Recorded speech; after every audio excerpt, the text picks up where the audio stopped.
Tekken Is about to make a tournament. dramatic All entrance. right, ladies and lads, welcome to Heatspeak, episode 5. At least I think it's episode 5. I've lost count at this point, man. We have a legendary cast of guests here today for this Heatspeak. A lot has happened since the last one. My name is Spag, and I'm joined by absolute legends K-Wiz, PhiDX, JoKa, and Speedkicks. Now, normally when we do this, no one knows who's going to speak first, so I'll just go with the guy who's new to Heatspeak. K-Wiz, how are you doing, my friend? I'm great. I'm fantastic. Season 2 is on the horizon, and we have so much to say about that, don't we? Absolutely. Oh, we do. We have a very interesting episode for you guys today. Let me know as well, by the way, guys, how everyone's sounding. If anyone needs to be turned up a little bit, if their voice is a little bit low, or a little bit too high. PhiDX, my friend, returning back to Heatspeak. Thank you so much for joining us. How are you doing, man?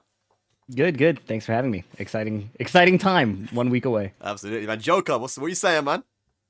Good to be here again, man. We have a lot to talk about. I'm very excited to be present with some amazing guests like Speedkicks. why Speedkicks why Speedkicks in particular? Shout out to Speedkicks, man. Shout outs to Speedkicks. Speedkicks, how you doing, my friend? We're turning back to Heatspeak.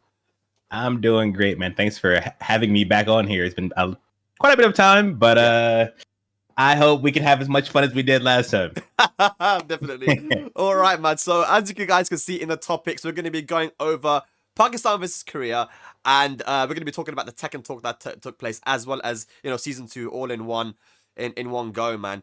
So I guess we will start with Pakistan versus Korea, guys. If you missed it, Pakistan versus Korea, one of the best exhibitions that I've been involved with, and one of the best I've ever seen, to be honest. Me and JoKa were actually there to see Pakistan, a 3-day event. It was split over 3 days, so obviously we had exhibitions on day 1. Day 2 and 3 were the actual main tournament, where we had 2 different formats: the Waseda style format and then the Unleashed format. And it did go to Pakistan. And this is something that's been, I guess, since 2019, something that maybe people wanted to watch for a long time. And I'll start with you, JoKa, because you were there with me in Korea. How did you find that exhibition? And, what's your thoughts about everything? It was crazy, man. The game's a bit stale right now because we've just been waiting for season 2 for a while. But honestly, the exhibition just exceeded my expectations. I'm glad I was there to witness such a sick event. Shouts to Bars and Soup, of course. Yeah, man, it was just crazy. Like, something that really stood out to me was there were so many people and casuals in general, like people that have never watched Tekken before, that were present in the crowd, and just being able to speak with them and just talk to them about, how did they find out about the event and whatnot. It was so cool, and I think it's why regional rivalries are so important. That's something we might talk about later on and stuff. But yeah, shout out to Speedkicks, of course. Speedkicks. I mean, since you guys actually watched it from home, I'm actually interested, since me and JoKa were there. We didn't watch it on stream, but there was a lot of positive kind of feedback when it comes to Pakistan versus Korea, and you guys watching from home. How did you find it? Were you able to watch any of it, and how did you find it if you did? So I was only able to catch like some of it because of time zones, and I had to sleep. I can't give up my sleep. I'm getting old, So I could only catch bits and pieces. I would wake up, and I would for the first thing I would do when I would wake up is rush to hear the results, right? Who did what, who beat who. If there was a super good match I wanted to catch, I would go back and watch it. And I just heard there was literally nothing but good vibes around it. I don't know. Everyone was talking about it. It was the Tekken Super Bowl or something. Tekken Super Bowl. Yeah, I mean, it was definitely, it felt like that, man. I think the closer that we got to it, I remember speaking to CBM, and CBM's like, yeah, man. I mean, none of us feel really stressed about this exhibition, and then this is maybe a month out or 2 months out, and then closer and closer, and CBM messages me and he says, Spag, I think we're gonna lose, man. I'm scared. I was like, what's going on? Where was this urgency before, bro? PhiDX, I know you watched it from home as well, and you did some content around it. How did you find the event, man? It was really cool. I think just on a base level, it was cool to see Korean esports production. So that was a really cool treat to see. Yeah. Especially for people who don't normally keep up with the Soup Tekken League and things like that. So I thought that was really sweet. Yeah, the vibes are really, really cool. I think that we in the FGC, we don't get a lot of team style energy. It's always this player versus this player. And I think maybe that contributes to the staleness of it, but also you can tell the players are kind of moving differently in a team format, like that. You see more moments of nerves. You see the coaching that happens in between. It was funny to me when I think Atif had 2 people coaching him at the same time, just like, you got this, and I was like, this is way more different of a vibe than a solo 1v1. I think that almost universally the feedback I was seeing was all so good. Like, nobody was bored, and I think on top of that, we got to see the very, very end of the season 1 meta. So I think that most of our tournaments were very front loaded with recent changes and patches, and people just kind of swinging as much as they can with their main character, trying to see what's cheap. But by the end of this, we could see that, like, for example, the Koreans had downloaded when Arslan wanted to do a heat burst. So many of his heat bursts got sidestepped and he would get launched for it. And I feel like that's the kind of thing you only see sitting with a patch for a decent amount of time, studying your opponents for a long time, and then making those. So that was a really cool meta of Tekken outside of the regular TWT.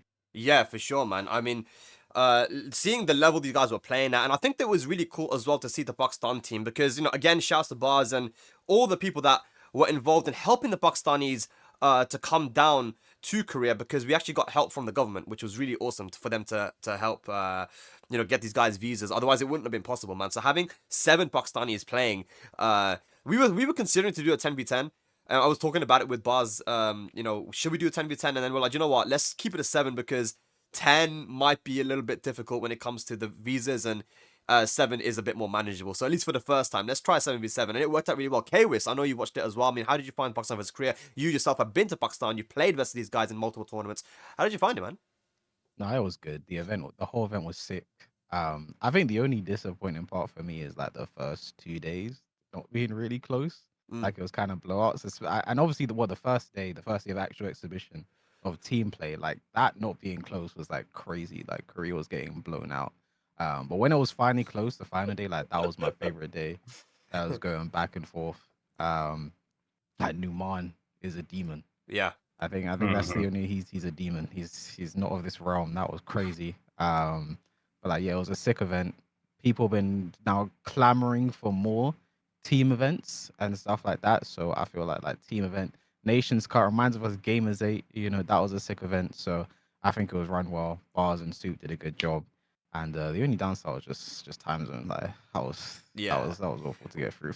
We started the event every day at 5 p.m., like around 5 p.m. Korean time. So I guess that was the only thing we can kind of do to so that it didn't end too late for us guys. And of course the crowd, there was a live crowd there as well, so you don't want to end. We ended around 10 p.m. every day.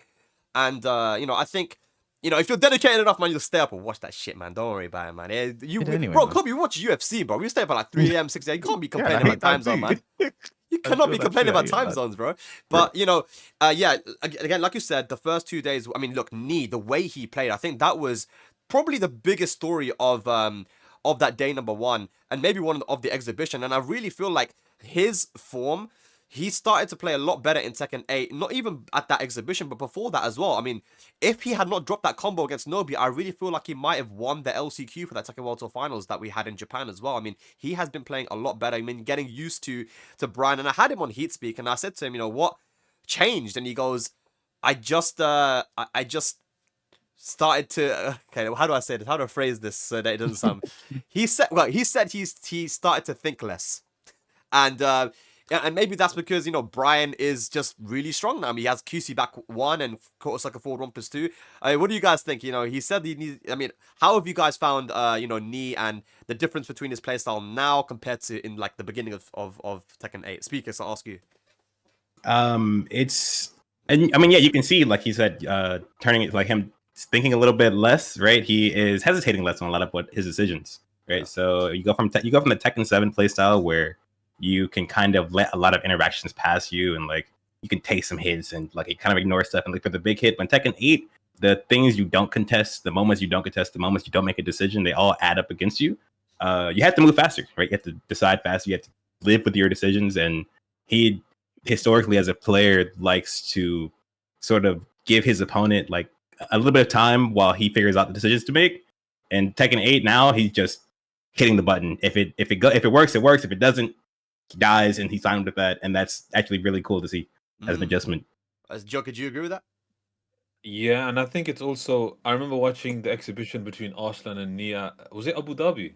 Yeah, Or Abu was it? Dhabi last year. Yeah. I just remember watching that and just seeing Knee not utilize Heat at all, man. Like he'd die without using Heat so many times, but now if you see Knee play, he's starting to use Heat, he's starting to pop Heat, utilize it properly. I think that's so important, man, because you can't play Tekken 8 without Heat. It's such an important mechanic that the game revolves around, and you just have to make use of it, especially if you're playing a character like Brian. Yeah. I mean, he's definitely gotten a lot more used to this game now. And the way he played, beating Arslan 10-2, I think it was, right? And one of Arslan's win was with the Clive. And then they played again at the DRX office, and I think that was also a pretty big blowout when it comes to Knee. I mean, now Knee has the upper hand, it seems like, against Arslan. But we'll see if that continues on over the season 2. I just want to ask one final question about this, because we all watch Pakistan vs. Korea. We don't need to talk too much about it, right, before we get onto the the crux of this podcast. But was there any player, aside from Naman, or you can say Naman if you want to, that really stood out to you at this exhibition? Kaius, I'll ask you. You know, it's gonna sound almost silly because of how good he's been historically, but low high. Because like he came in at like a pivotal moment and bro, he bodied Atif. And that's been so those two have been going back and forth for years now. And like, bro, when he just kept whiffing, throwing his face, and Atif was doing 1+2, and then he was launching with Jet Upper, like, and it just kept happening. It was like 3 times in a row he did it, and it worked every time. Like, he was just in control. Like he was the guy I was expecting to go where when Korean when they were on their last life, he was the guy I was expecting Yeah. to step on and take us how well he did before. But like, it sounds he's been so good for so many years, but like the way he played and like he dominated, like it was very impressive considering like he's been playing against these Pakistanis for so long and not really had the upper hand a lot of times. I agree on that 100%. And one thing about low high is, and it's the same as it was in Tekken 7. If you ask the Koreans about low high, even ask low high himself, this guy plays, I think, 10 hours or 10 hours plus per day without fail every single day. He's a grinder. This guy just grinds Tekken all the time. And I think he was interviewed recently as well. And I think someone asked him, like, what are your hobbies outside of Tekken? He goes, I have none, just Tekken. He is just crazy about this game. He plays 10 hours per day. And that is why he's gotten to the level he's got to, because he's getting the hours in now. PhiDX, I mean, what do you think? I mean, is there any other player? Is it Aloha as well? I mean, who do you think? Well, who stood out to you in this exhibition? It was definitely Lohai and Numan. I think Dejan also deserves shout outs for being so consistent in like literally just getting every win he needed for his team. But Numan really stood out to me, not only as like a kind of relatively new, I think for people who were loosely following Pakistan in Tekken 7, we hadn't heard of Numan. And then all of a sudden we see a Steve player. He's playing this style that is so different than the traditional Tekken 7 Steve that we're used to seeing. And he's succeeding so much more. I think Numan cemented himself as kind of the template for how to play Steve in Tekken 8, at least for Season 1. Yeah. I wanted to add that regarding Knee, we were like trying to navigate, like he said he's thinking less. Is that a good thing? Is that a bad thing? I want to call back to when he won EVO 2022 in one of his streams after his whole transcript got translated. And his conversation with Chanel, he was saying there are times between games in Tekken 7 too, where he would tell himself, this is not a situation where I need to just keep doing what I was doing and not let my thoughts like slow me down or interfere or change what I'm doing. And I think there's a lot of truth to that. So even though Tekken 8 is a faster game, you have to make faster decisions. I think it's a testament to his experience as a competitor to just know when it's time to not think and know when it's time to think and analyze and adjust. Yeah. I thought that was a really cool adaptation to make as a competitor in general. Yeah. No, for sure, man. I mean, that Knee in 2022 EVO was probably the best Knee that we've seen in Tekken 7. I mean, he was really on point there. JoKa, I mean, you played against everyone in the exhibition, in and out of tournament. We both traveled to Pakistan multiple times now, 2021, 2022, and even before that, 2019. And we've seen Noman, and I remember after Takra Cup that we went to, you and him played in a dojo event, and he won that, right, with Paul and Steve. So we know how strong this guy is. Finally making a name for himself, finally showing what he's capable of. Is there anyone else there that really impressed you? And if it's Noman, like what was it about him that impressed you? I think Noman's starting to get more confident. I think everyone in Pakistan knows how strong he is, his potential and whatnot. But I feel like we didn't really see like a performance from him besides the Pakistan versus Korea exhibition, right? Yeah. Where did he place in Tekken World Tour Finals, by the way? I think totally forgot. 9th because he lost to Daniel. Oh no, not 9th. Yeah. Maybe top 16 because he lost to Daniel, right? It's like 13 or something. Yeah, 13, like yeah. everyone knows that Numan is capable of winning like the Tekken World Tour Finals. So it's good to see that he's finally got the confidence and whatnot. I think the two other players that stood out for me was the John. I think he closed out some very important wins against Team Korea. I think he beat, was it Ni and Ulsan 2-0? Nian I think it was also. Ni and Ulsan Yeah, 2-0, yeah. yeah. Anyways, and I think the John, and I also think Farzine. I think Farzine is someone that just continues to just perform at every tournament he goes to, which is just crazy, you know. And I just think he's gonna do really well in the near future, in my opinion. I think he's like the shining star, one of the shining stars of Pakistan, and I really think he's just gonna go crazy next season.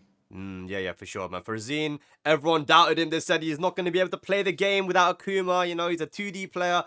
Starts off in Tekken with multiple wins over Ni and other top Koreans and top players, and qualifies for the finals, qualifies for EWC. The guy has had a fantastic season 1, man, and can't wait to see what he does in season 2. Speed, I'll ask you, man, is there anyone that you was really impressed with in that exhibition on either side? Can I be biased here as a Absolutely. Horg player Absolutely. and say Edge? Okay. Because they on day one they played Edge in the first to 5 versus the John. Yeah. And let me tell you, that matchup is not easy. Okay. The King Horg matchup does not feel good on the Horg side. Yeah, K Wiz knows, look at him. Right? It's not it does not feel good. I think to play against who is definitely the best King in the world, right? With John. I don't think there's a better King player I can think of. He's best. Yeah, to be able to like go first, win the first to 5 in that matchup, he was down for a little bit and then come back and get that dub. That was amazing. It was really good, man. And actually, Edge was not supposed to be actually. So again, the format I designed it in a way to it's exhibitions day 1, day 2 is the Rosada format, and then Unleashed format, and he wasn't actually meant to play in any of them, so he wasn't chosen. And look, I'm not responsible for picking the Korean team, and Arslan and obviously the team Pakistan had their responsibility to pick their own team. So I don't know who was responsible for the Korean side. I just left it to them. Edge was not chosen, and actually, I think me and JoKa were talking about this, and we were both very surprised, and I think Team Pakistan was surprised that based on the way that Edge had ended Season 1 and the way that he was playing, everybody was surprised on the Pakistani side that Edge wasn't chosen. Now, I don't know how much I can tell you of this, but the day before the exhibitions, we go to a cafe, I'm with the STL guys, and these guys are saying, we want Edge in the main exhibition, and we're like, you can't say that a day before the actual exhibition. Like, I mean, it's crazy. Because Arslan was there with me, and he was like, wouldn't have been a problem if you told me a week before or like a couple weeks before, but saying it the day before is kind of crazy. Like, and they're like, oh yeah, okay, yes, fair enough, we understand. But I guess they realized that Edge needed to be in the exhibition, and they were like, let's try and get him in there. But they said we want to see him play, and I said, okay, do you know what we do? I think what we do is we'll just do a first to 5 with the John. I think we add that so that we'll have the 2 first to 10s. We'll also start it with a first to 5 with Edge, so that he is involved in some way, right? So I'm glad that we did that. And I'm glad it went all the way down to a final round, because that was one of the best sets that we saw in that entire thing. But either way, man, shout out to everyone that made that a possibility. Especially like Bars and Soup and these guys. It was absolutely fantastic. I spoke to Ulsan and CBM after the exhibition, and they said that next time we're going to be a lot more involved, a lot more as a team to try and pick the right team and take it very seriously, because they want this run back. They definitely want it. They had a lot of confidence going into day number 2 because of the way that Ni beat Arslan. Ulsan and CBM were like, oh my god, Ni's back, our captain. They trust him so much, they believe in him so much that it gave them the confidence, but it didn't go their way, unfortunately. But let's see what happens next time. We're hoping that next year it's going to be in Pakistan, and it could be like a yearly thing that happens, kind of similar to like, I don't know if you guys watch cricket, but like, there's a thing called the Ashes where Australia and England play each other, and they do it like every year. So hopefully it can be like a yearly thing that ends the seasons. But talking about seasons, guys, we have season 2. We had Tekken Talk recently, and boy oh boy, did it leave an impact on the entire Tekken community. So what we're going to do now is we're going to switch scenes. This is my first time using this scene. I hope it doesn't go wrong. Oh boy, look at that, man. Guys, look at that. How is my graphic design? It's not bad, is it? Like we got the little layout there. We got the Tekken Talk video there. Now look at the chat. You guys are on the screen now, guys. In the chat, look at you guys, man, talking away. All right. So Tekken Talk. I guess before we start the video, I want some general takeaways and kind of thoughts about the Tekken Talk after watching it. And Phi, I'm gonna start with you, bro. I mean, you watched it. What were your general thoughts about it? It was a very, very impactful presentation for sure. It left an impression. I will say that the Anna presentation was pretty cool. I thought that the adaptation of the character. I always have said that as much as I don't like fighting against like Anna or don't like fighting against like Lei and Julia, I started in Tekken 3. So I think these characters always belong in Tekken. If there's a Nina, there's got to be Anna. You know what I mean? So I was excited to see her come back in general. I think the addition of an extra stance kind of lines up with her character. So in general, when it comes to new stances on characters, I'm like hit or miss, depends on the design. I feel like when it comes to Anna, an Anna player wants to go into stance. So that makes total sense to me, you know?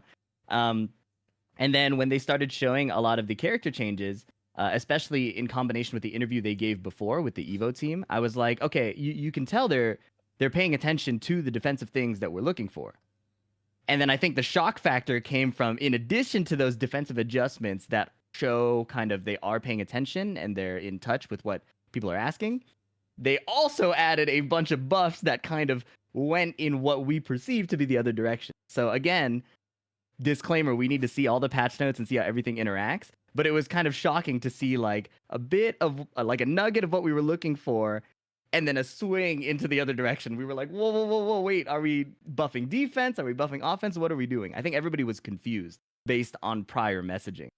So that was my takeaway. I think that was my audience's takeaway. We were just it was a lot of whiplash. Yeah, a lot of back and forth. I see. Speedkicks, do you agree? And what was your takeaway and thoughts after watching that Tekken Talk? Yeah. Okay. Let me word this well. He's gathering his thoughts. I think it's hard to make a judgment on season 2 and the upcoming changes based on what we've seen, right? Because they said that there's 1,500 changes in the logs, and we clearly didn't see that. Like maybe we saw even 100. I'm not sure, but I think the Tekken Talk itself did not do the best job showing what people were looking for, which was especially surprising after them acknowledging knowing what people were looking for while saying things like, you know, we know the defensive players are feeling like too constrained, and we're keeping the game aggressive, but we want to make sure that, you know, there's counterplay. And they show us things and like say, hey, yeah, by the way, there's no counterplay. Or they show like Jin running 3 into stance, which is plus 12 on block, and they made the low unseeable out of it. And then they showed Anna doing the safe the plus on block low for 64 damage, while acknowledging the lack of counterplay. By the way, you can't punish it. You know what I mean? So it was a very weird thing to have them kind of acknowledge what people were looking for, and then maybe it does exist in the patches. I don't know yet. We haven't seen the patch yet, but for them to acknowledge it and then not show it, and then the response to the outrage afterwards was confusing because they kind of acknowledged that people wanted to see something different, and then they showed us something off. It was all kind of weird to me. So I don't think the Tekken Talk was particularly good, but I don't know if season 2 is good or bad yet. I see. Okay, JoKa, what's your opinion on that? In my opinion on the Tekken Talk, so when I saw the Anna segment, it was interesting. I feel like when I was watching the Anna segment, I kind of just zoned out, and then they hit us with the character changes, which were crazy, because I feel like some of the character changes were good, like Jin, for instance, and then they showed us so many buffs for some reason. Now, I think something I need to mention is like what Speedkicks said. We can't really make too much of a judgment based on the Tekken Talk, because of course it's a presentation, they're limited on time, there's only so much they can show, and they're going to show like new moves. They're not going to show like frame nerfs or like properties of moves being changed and whatnot. So yeah, I don't think the Tekken Talk was a good idea in my opinion. Like I think they showed the wrong things, especially when they dropped the Evo video a day before the Tekken Talk and they don't show any of that. I think that was so strange, and I think it wasn't what the community was expecting. We didn't want to see all these buffs to characters and whatnot. And yeah, I'm just like, I'll be honest with you, I think I'm scared, but I'm still optimistic because we still have so many changes we're yet to see. I mean, they said it's a very big patch. It's a new season. There's still time before Evo Japan. But yeah, I am scared shitless right now, and we're gonna see what happens. Kwis, do you agree with that? It seems like from what Speedkicks and JoKa have said, is that based on kind of the Evo video and just kind of the lead up to that Tekken Talk, which has been a conversation about defense and how they realized that offense was maybe a little bit too strong and a bit too much focus on offense, that they needed to focus on the defensive elements, and they brought in the sidestep from crouch and other such changes, and maybe people were expecting to see one thing but saw another thing. Is that kind of your opinion as well? And what did you take away from the Tekken Talk? Oh yeah, it definitely felt like a bit of whiplash because again, the day before they mentioned so much about defense being important and side steps being changed and so many like these are huge changes, like being able to step into the foreground from crouch. And then they mentioned something like Nakatsu said something about uh when you're grounded, you take 30% less damage or something that I can't even remember what it was, but something like that about 30% less damage while grounded or recover the life. And it's like, well, that's something it sounds weird. I want to see what that is in a Tekken tour. Like you're surely gonna talk about that, right? Like I was really waiting for them to talk about the defense stuff in Tekken talk because there was so much mention. This 30% thing, like it sounds like a huge change. Like surely it's something you want to champion for next season, but they didn't mention it. But yeah, overall the Tekken talk, my feeling is I want to see the patch notes Yeah. where I make like a big decision, but like it was the things that I saw I wasn't a fan of is the best way. Like some like the Jin nurse up 4-2 is unsafe, 2-1-4 is unsafe. They had me for a second and then they were like now running 3 into 50-50 stance mix ups, and it's like it's more of the stuff that we haven't been a fan of for most of the time. And heat engages are still plus 17. I thought that's something they might address. And then it's like it brings a lot of things into question because like with heat engages still plus 17, when Anna heat engages, she can now do the running low and you can't low parry it. So it's just free chip damage wherever it hits. That's a free 60 damage that's not recoverable. And it's like, it feels like they make certain decisions in a vacuum and don't look at how it's gonna affect the entire game. But again, I'm only seeing the Tekken talk in the vacuum. I'm not seeing the entire patch notes and what it means for the rest of the game. There's still a time for them to change heat engages not plus 17. I doubt it, but there's always time. But yeah, I don't know. It's gonna be interesting. Yeah, I mean, I think so. From what I'm hearing from you guys and from what I've seen on Twitter as well, is that because based on what has been shown, it was not expected. Because again, the conversation was a lot about defense leading up to Tekken Talk, but then they showed some things which showed a lot more kind of 50-50s and buffs to characters that maybe people weren't so happy with, right? So it kind of surprised people. But like you said, Kwis, and I think someone else said it as well. JoKa, I think, like, let's say for example Jin, right? He got this new buff. If you look at that if you isolate that and look at that just as it is now and consider season 1 Jin and look at that buff, you think that is crazy. But what if, and this is just me playing devil's advocate, what if there are other changes? Because obviously again there's 1,500 changes to these characters, right? What if the rest of the changes to Jin were just nerfs to the point where like that Jin actually deserved that buff in a way? What do you think, Speed? I think maybe a problem, even if the other things do get nerfed, I think the problem that personally I have with the game, and I think a lot of people have with the game, even though I really like the game, it's not a matter of what wins or loses, right? I think a lot of what gets talked about is, oh, this character is too strong or this style of play is too strong. And there's a lot of different ways you can change a game so that one person playing a certain way wins or loses. My problem isn't Jin being strong or Jin being weak or aggression being strong or aggression being weak. It's the type of aggression that they want us to do, right? It's the way we interact. I'm an aggressive player. I look, I love the shift from Tekken 7 to Tekken 8. I still say season 1 Tekken 8 I liked a lot more than the last seasons of Tekken 7. And the first ones, the problem is, even though I'm interacting more, the interactions can get a lot cheaper. There's a lot less decisions being made while attacking in this game than attacking in previous games, right? And that comes from removing options. That comes from my opponent not being able to sidestep my stuff. Instead of there being a layer of options of counterplay I can work with, right? It's just mid or low. And I'm like super plus. I don't have to worry about the counter hit timings. I don't have to worry about the sidestep timings. And it just makes it so that even though I'm fighting my opponent, I'm still bored. And so when, they talk about making the game more aggressive and making sure that it's an aggressive type of game, I hear that they want people to keep attacking and still win, but I would like it for them to make it so that it's aggressive, often like attacker favored, but there's still more layers there for us to play with. And the Jin change, right? The running 3 into the stance. That's not really something that shows me a lot of counterplay.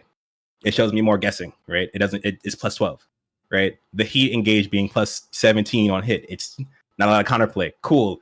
The attacker can now duck and do full crash moves, right? They even said that they saw us playing the game and always doing the same move after heat engage, so they wanted us to mix it up. Right. The reason we did the same thing after heat engage is because when you're plus 17, there's not much to do for both players, right? If I was less plus, but still plus, still in my favor, right? As the attacker, I'm still favored. I'm still incentivized to be the attacker. But if my opponent could sidestep, if my opponent could do parries, if they could power crush, right? If they had the frames to do that, then I would have to mix up my offense more, and there'd be more layers and more thought between both players while still being attacker favored, right? Yeah. So the changes they showed they didn't give the community any hope that there was going to be more thoughtful offense, right? It's not we're not mad because the attackers are winning still. We're mad because we want more gameplay, right? And more gameplay is enabled when you reduce some of the power of his offensive stuff, some of the coverage of his offensive stuff. Not power. Let's not say power, right? Because you can still be very strong, but when it shuts out the defender entirely, there's not much gameplay happening. Yeah, I actually 100% agree with you. I think this is a conversation I had when I was at the EU Cup with some of the players. If you make heat engage a plus 10 from plus 17, you still have a considerable advantage, but the options that the defender has are a lot more than if there's plus 17. There's the potential to maybe sidestep a running 3 or parry a down forward 1. And all these and that plays into the mind game where it's like, okay, I have options here. If I see my opponent kind of defaulting to the same option as the defender, I can actually do something to beat that. But at plus 17 or at minus 17, I actually can't do anything. So I 100% agree with you there. Phi, do you agree with that as well? Yeah, I think that that was my main concern watching the Ana reveal, where the first move they pitched is a homing high, right? A range 4 homing high, plus 4 on block, knockdown into follow-up.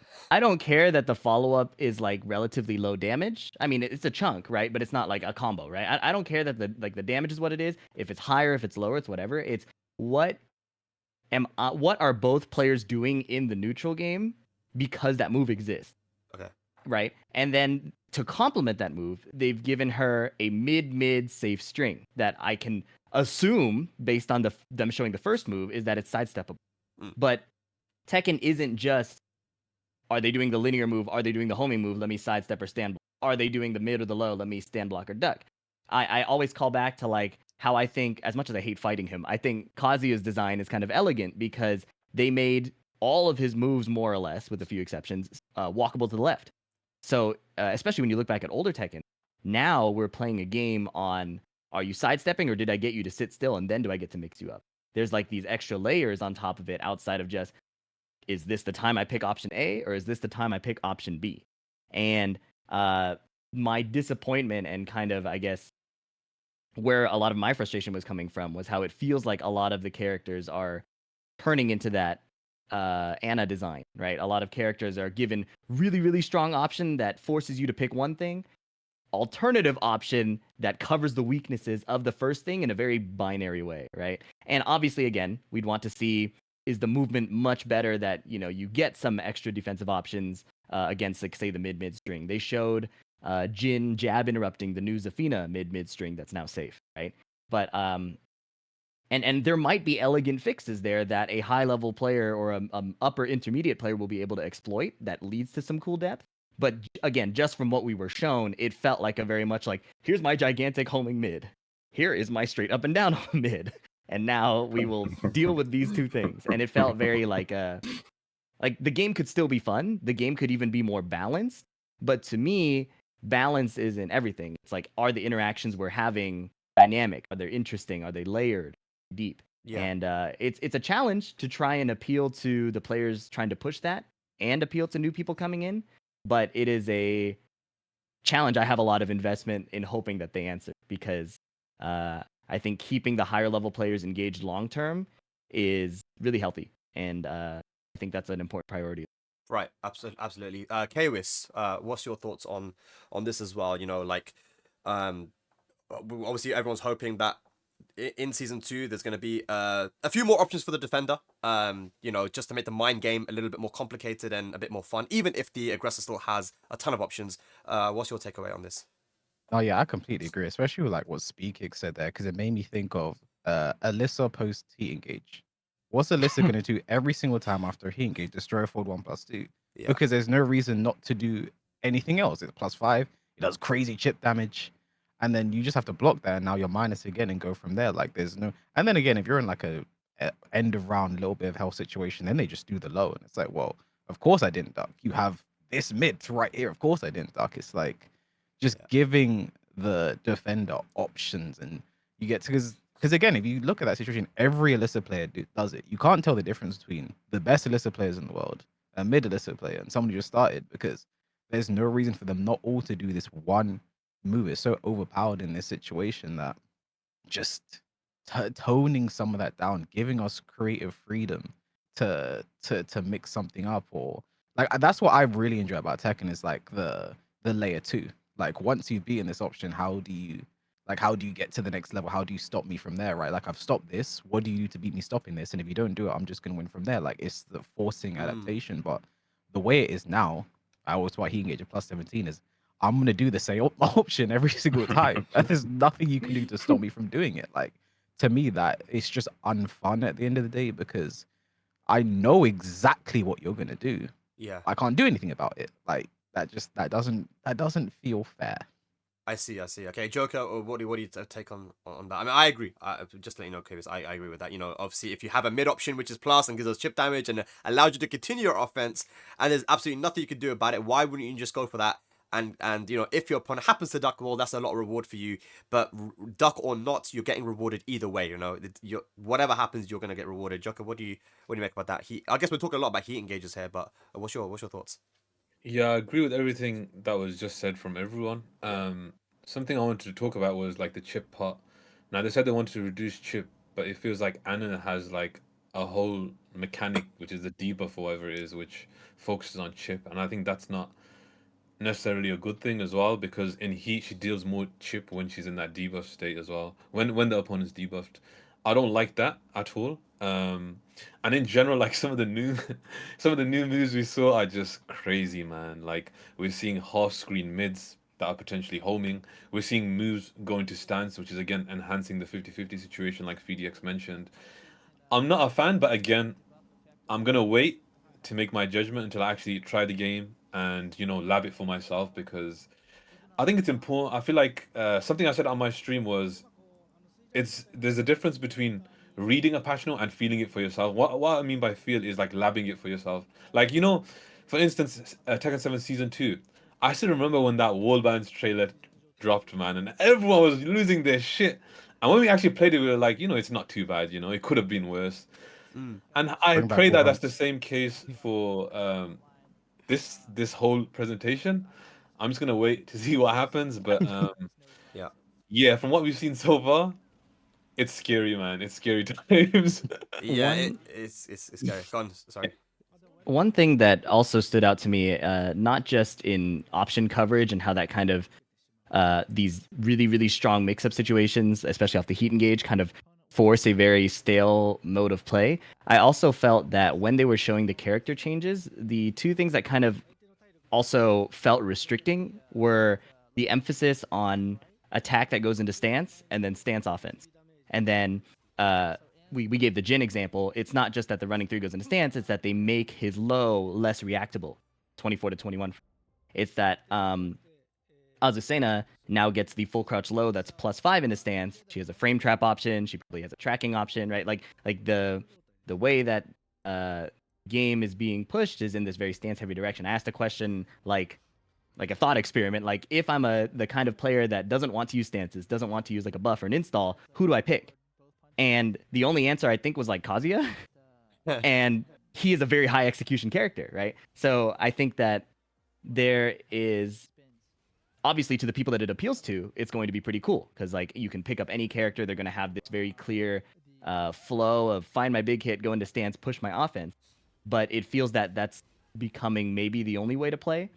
And then my other concern, aside from the attack stance, is that characters who kind of felt designed around particular weaknesses seem to be, again, because we have to see everything, seem to be getting those buffed out. I looked at Reyna's new low that on counter hit goes into this evasive low that goes under like highs and mids. And they showed a lot of moves that were like going under highs and kind of like getting around the opponent's attempts to defend outside of just guessing. Yeah. I felt like Reyna was, as crazy as her moveset is, I actually like enjoyed that they had this vision with her where insane mids, insane highs, fast poking, so much control, electric wind god fist, hop kick. She could do like everything. Yeah. But if she goes low, it's a bit of a commitment.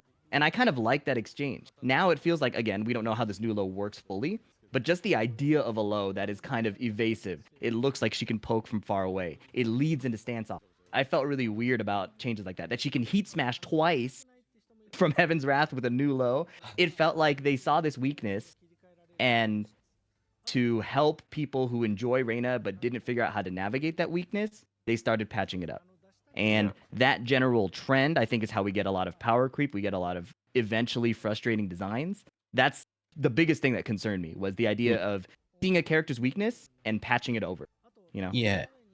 And there's something, you remember a while ago when people were talking about that buff over nerf philosophy, right? Where the idea is we feel a loss to something a lot worse than we enjoy like the gains, right? So it feels a lot better to, it feels a lot worse to lose something than it does to gain something, or like the goodness of gaining something, if that makes sense.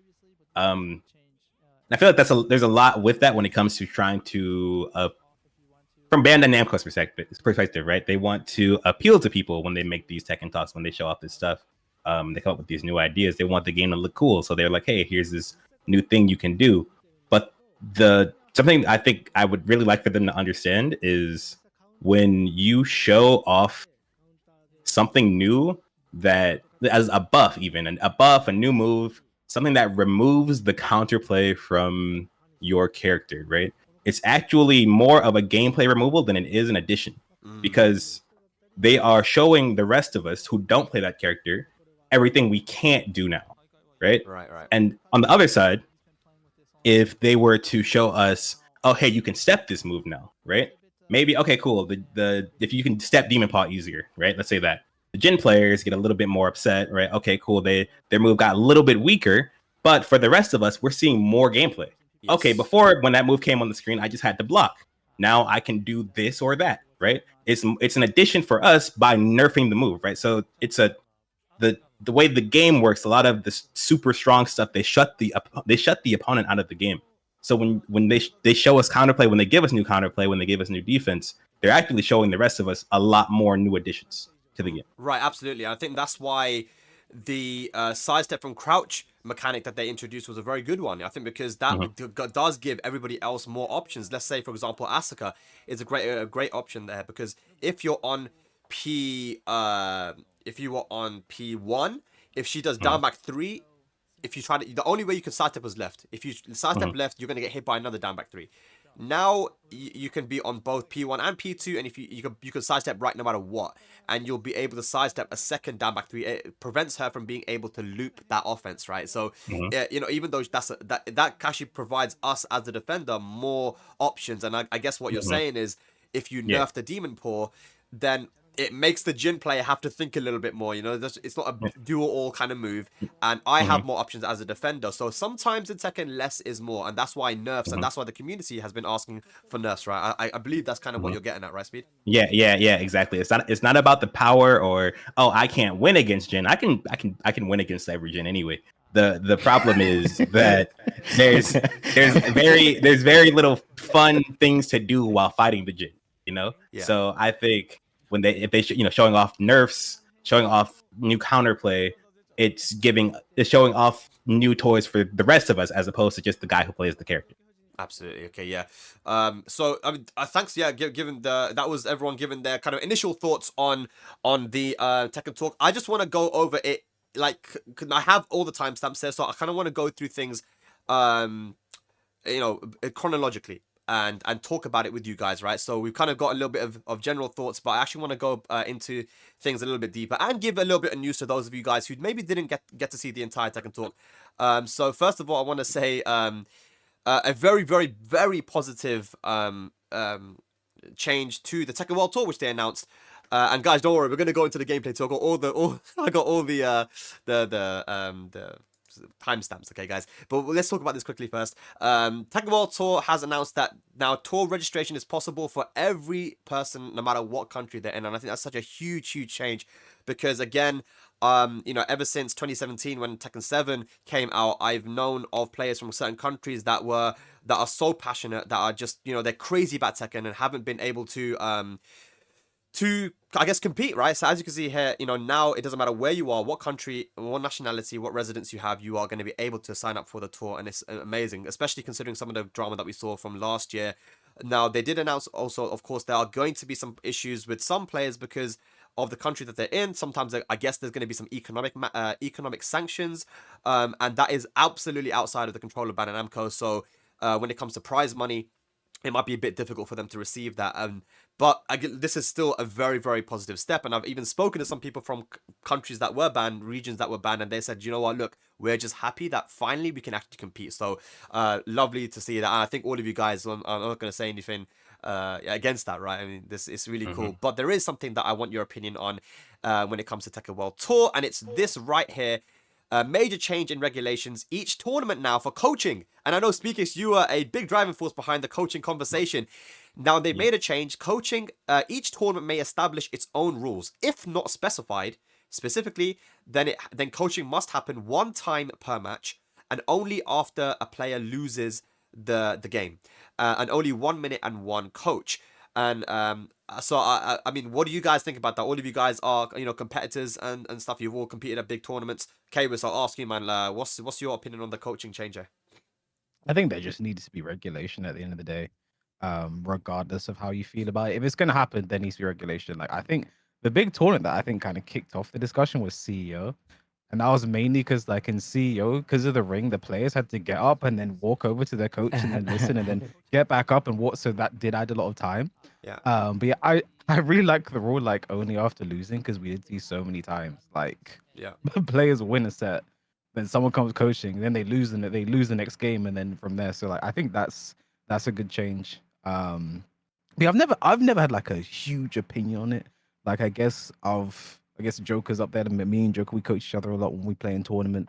And it's like, I don't. I think it's fine as long as there's regulation. It's cool. I think it got out of hand sometimes of like multiple players going up and then going up after a win and then sitting there for 2 hours. And the only thing I think they didn't mention is like the rules on like phones, because I don't know how much you could do on that. But like someone could be like on a Discord call with like 10 different guys, and then it's like, okay, maybe that's a bit too much. But like, I don't know how you do that. You check their phone, you take their phone. I don't know what you do. They could have like a wireless receiver in there. I don't know, but like, I'm not gonna call anyone out, but there's been some people that be on their phones like this with their headphones in.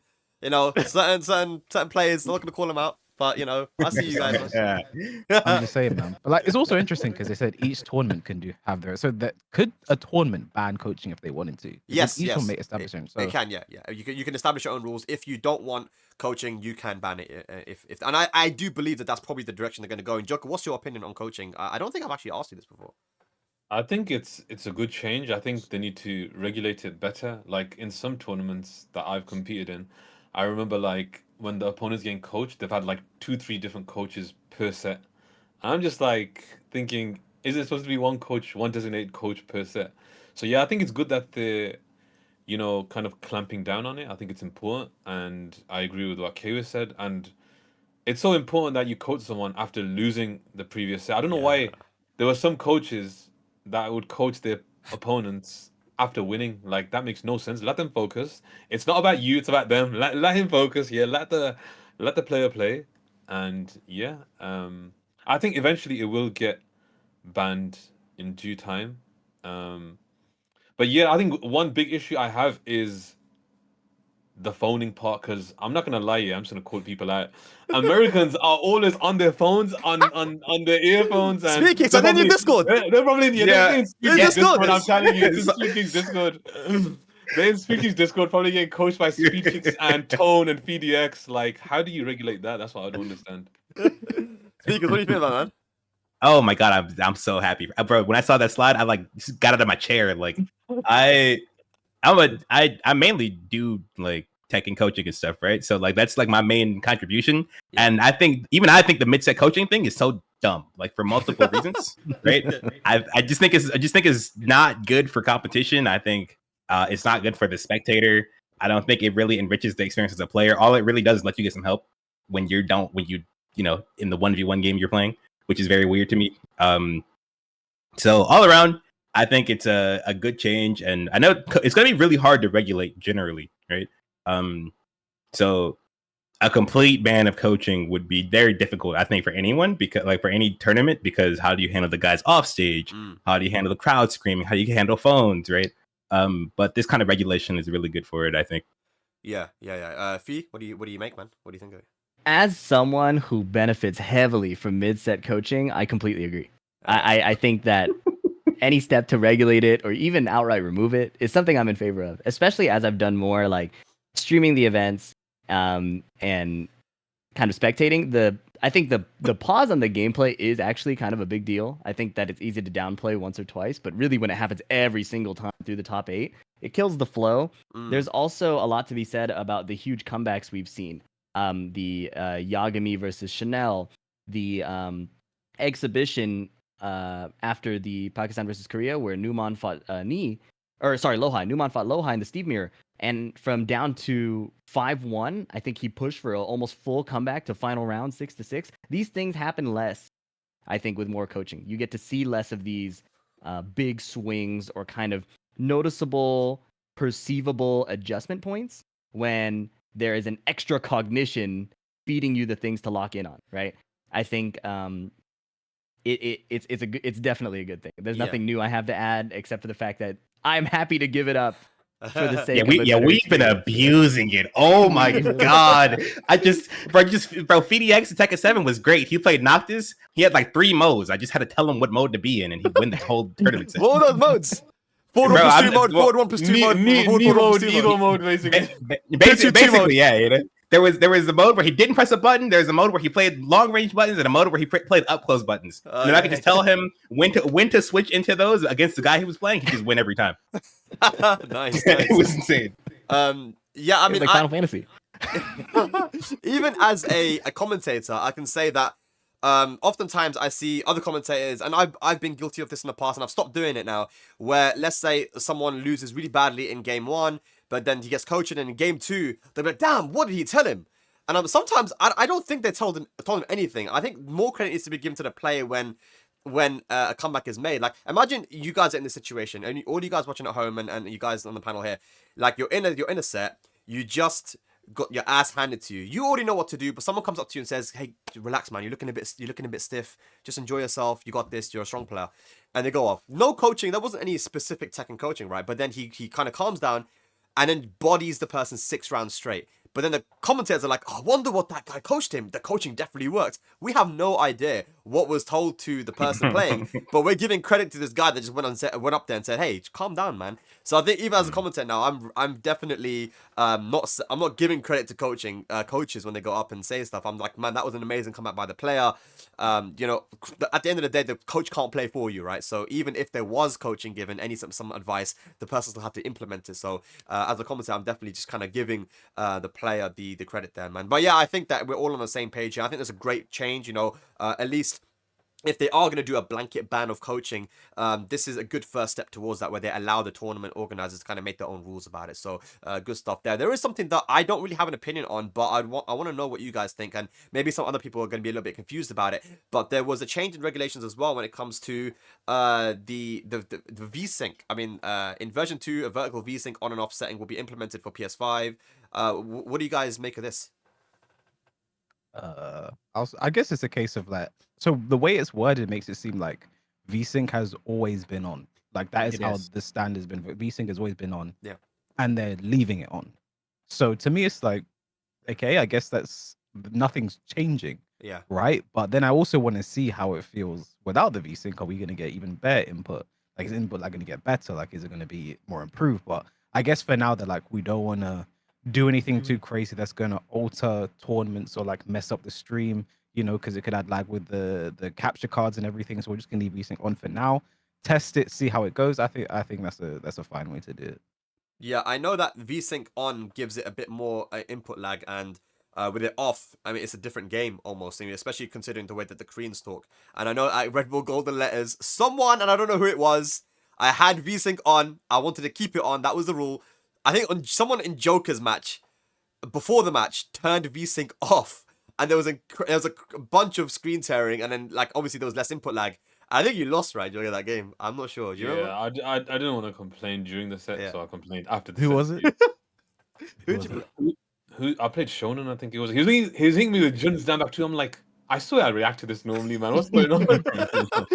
Yeah, it was weird, but I mean, I think it's a big change. Speed of Feed, do you have anything to add to this? Or just Nah, it's cool to me. I think creating the option on console is actually pretty dope. I didn't even know that was like possible. Yeah. So the fact that it's not locked on console means I might try to experiment with my PS5 and see how it feels. VSync off versus VSync on console versus VSync off on PC versus VSync on a PC, and see what the differences are. It'd be cool if they could figure out a way to turn it off without getting too much screen tearing, because then it'd make console tournaments just way better. Yeah, absolutely. I'm the biggest weenie when it comes to input delay. Like if you add a few frames, I start tweaking. I'm like, this is all wrong. Like I'm not gonna be able to play, guys. Like so, I'm the biggest. Like if we can make it better, that's good. But and at the same time, when I played in the lockdown era TWT offline for NA, they ran it on PC for the first time, and there was so much screen tearing. It was like at that point, I would have rather had more delay. Right, so it was like hard to see people moving. Like if there are errors where the screen is like it was really weird. It was like the screen was like flashing. It was genuinely one of the weirdest experiences I've had in a tournament, and that experience made me think like, okay, I would rather have to get used to the lag than get on a setup where the screen tearing might be more extreme than the screen tearing I'm used to at home. Yeah. Right, or like if somebody has the setting different on a particular setup, and the match gets played, like, are people going to contest that? Is it just going to go through? I feel like it opens up more potential problems in a tournament unless they have a way to make sure all the consoles. They said there was like a preset one setting or like a tournament setting, right? And I think that's good. That's pretty crucial. Obviously, having the option for the people at home, I think, is a win-win regardless. But in terms of tournaments, I think, yeah, like having a standard and being able to ensure the quality of how much screen tearing is happening, if any, is going to be pretty important, because it'll be pretty rough if it's like your first time going to a tournament, you show up on stage, and then you have this, aside from the lag, just like this new screen tearing experience you've never seen before. You know, I think that it's something to consider for sure. For sure. I'm glad they mentioned it though. So shout out Sempo. Mentioned the VSync, but next topic I want to talk about. Okay, we're gonna go into now the Tekken talk. We're gonna talk about the characters, and one thing here that we saw that was implemented is the UI change, the counter, and I want you guys' opinion on this, man, because now it tells you in the game whether it's a counter hit or not. And Nee did make a tweet saying that he needs to actually get to play the game to see whether that's going to allow counter hit confirming to be easier with multi-counter hit moves such as G-clefs or you know, like stuff like Law's back 1-2-2. I'll start with you, JoKa, actually, with this one. You can see it on screen right now. It says counter after Anna did her down forward one string. What do you think about this being implemented in game? At first, I thought it was going to be too much in the sense that there'd be so much clutter and whatnot. But with the way they've placed it, and how small it is, I think it's good. In regards to the counterpart, I think, like what Nee said, I agree.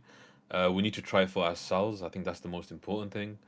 Um, yeah, it'd be interesting if it does help with the counterpart, like being able to confirm strings and whatnot. I think it'd be pretty strong. But at first, I wasn't a fan of the idea. But again, when it comes to the counterpart, I want to see it in play. And I think we don't need to see the combo damage. I think that shit is kind of dumb. Like, why am I seeing me getting launched for like 100 damage on the screen, bro? Like, I know it does a lot of damage. Like, after I lose to someone, am I gonna shake their hand and say to them, "Oh, you hit me with a good combo that was 100 damage, nice"? Like, I You think know there's no what? need I for can that. see Kane and Trench doing that though. That combo, mate, 99 damage. That was It was beautiful. like, that's optimized. That I optimized that combo. But yeah, I think it's okay, and I just want to test it for myself when it comes to the counterpart for sure. Yeah. Kairis? Yeah, I think I'm the opposite to JoKa. I feel like in theory, I was like, oh, this is a good thing. And then I started to see it, and I was a bit like, I feel like some of it's a bit too excessive, like combo damage, combo hits. Like I know how many hits are in the combo. Like I'm doing it. And I think like but like and I think like tornado, Yeah. like I think some of it is a bit too much. Like Yeah. I know what's going on, but punish is also a bit too excessive. It happens a bit too much. But I don't know. I think as long as there's an option to turn it off if I want, or customize only some to turn up. I Yeah. think they mentioned there's a version that only comes up above the life bar or something like that. Okay. I don't know if I'm misremembering, but So something I need to add, sorry to interrupt, is that obviously they're gonna have this as a standard for tournaments, right? So even if we do turn it off, even though we can toggle it, we're gonna have to get used to it for tournaments because Do you think it's gonna be default for tournament? yeah, they said that they want it to be easier for the commentators, for the viewers, and whatnot. Okay. So that was actually going to be like my next point to make. Like, is it going to be tournament standard? Are we keeping this on? Like, can the TOs decide? Can the players decide? Because here's my thing. I think it is best, obviously, for the viewer, right? Like, and obviously for commentators, like, you don't have to be like, was that a counting? We don't know. You see counting right there. I do think in general, counter hits have been normal to see in Tekken. Like, there's normally a screen zoom and a big bang. Like, you can tell, okay, that was a counter hit. But obviously, some moves are different, and they're not all moves are like that. But for commentators, for viewers, I think generally it's a good thing, just to have that information there. But it might be a case of them like maybe caring a bit too much to new players there, because they don't know what this is. They're not sure, and it's all there. Yeah, I don't know. I think for viewers, for people like maybe watching a stream or something, like, was that a count here? I don't know. Now you know. Yeah. But yeah, I think some of it is just like tornado. Like that's that's a bit mad because there's a whole camera change when it's on it. So like maybe that's a bit too much. Yeah. slow mo. You can have a slow mo counter as well. Speed and Phi, like, okay, if it is a conversation to be had about whether it should be tournament standard, what's your opinion and takeaway on the new UI changes? I'll start with you, actually, Speed. What do you make of it? I think this tournament standard is fine. I think everyone complaining about this, y'all kind of, I'm a nerd. Y'all some bigger nerds or something on this one. I swear to God, I don't know what it is. I think it's cool that, like, some new player, someone who doesn't really understand Tekken can like look at Tekken and they'd be like, oh, that was a punish, or that was a counter hit. Okay, cool. What's a tornado? You know what I mean? Yeah, like yeah. just having that stuff pop up and like introduce them to like the things that are happening in the game is kind of cool. But it's kind of ugly. Oh. So my problem is that like I think the combo damage is excessive. I think combo count is cool, and you can see big red life bar.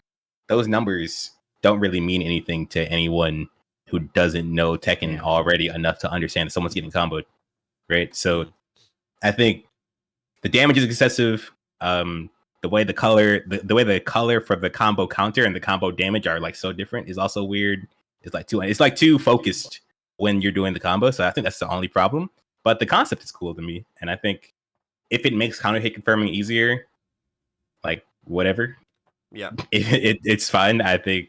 Really? Is it fine though? Like King down 4-2-1, let's say if it stays in the game. Okay. So I think counter hit confirming in this game is already too easy. Like if we're talking about as a skill, because the big pink flare hit spark, that comes up when you do the hit, right? It makes it so I can confirm Hwoarang's 10-frame counter hit without even going into the second part, unless the counter hits, because you can just see it. You have so much time to like process you hit someone a counter.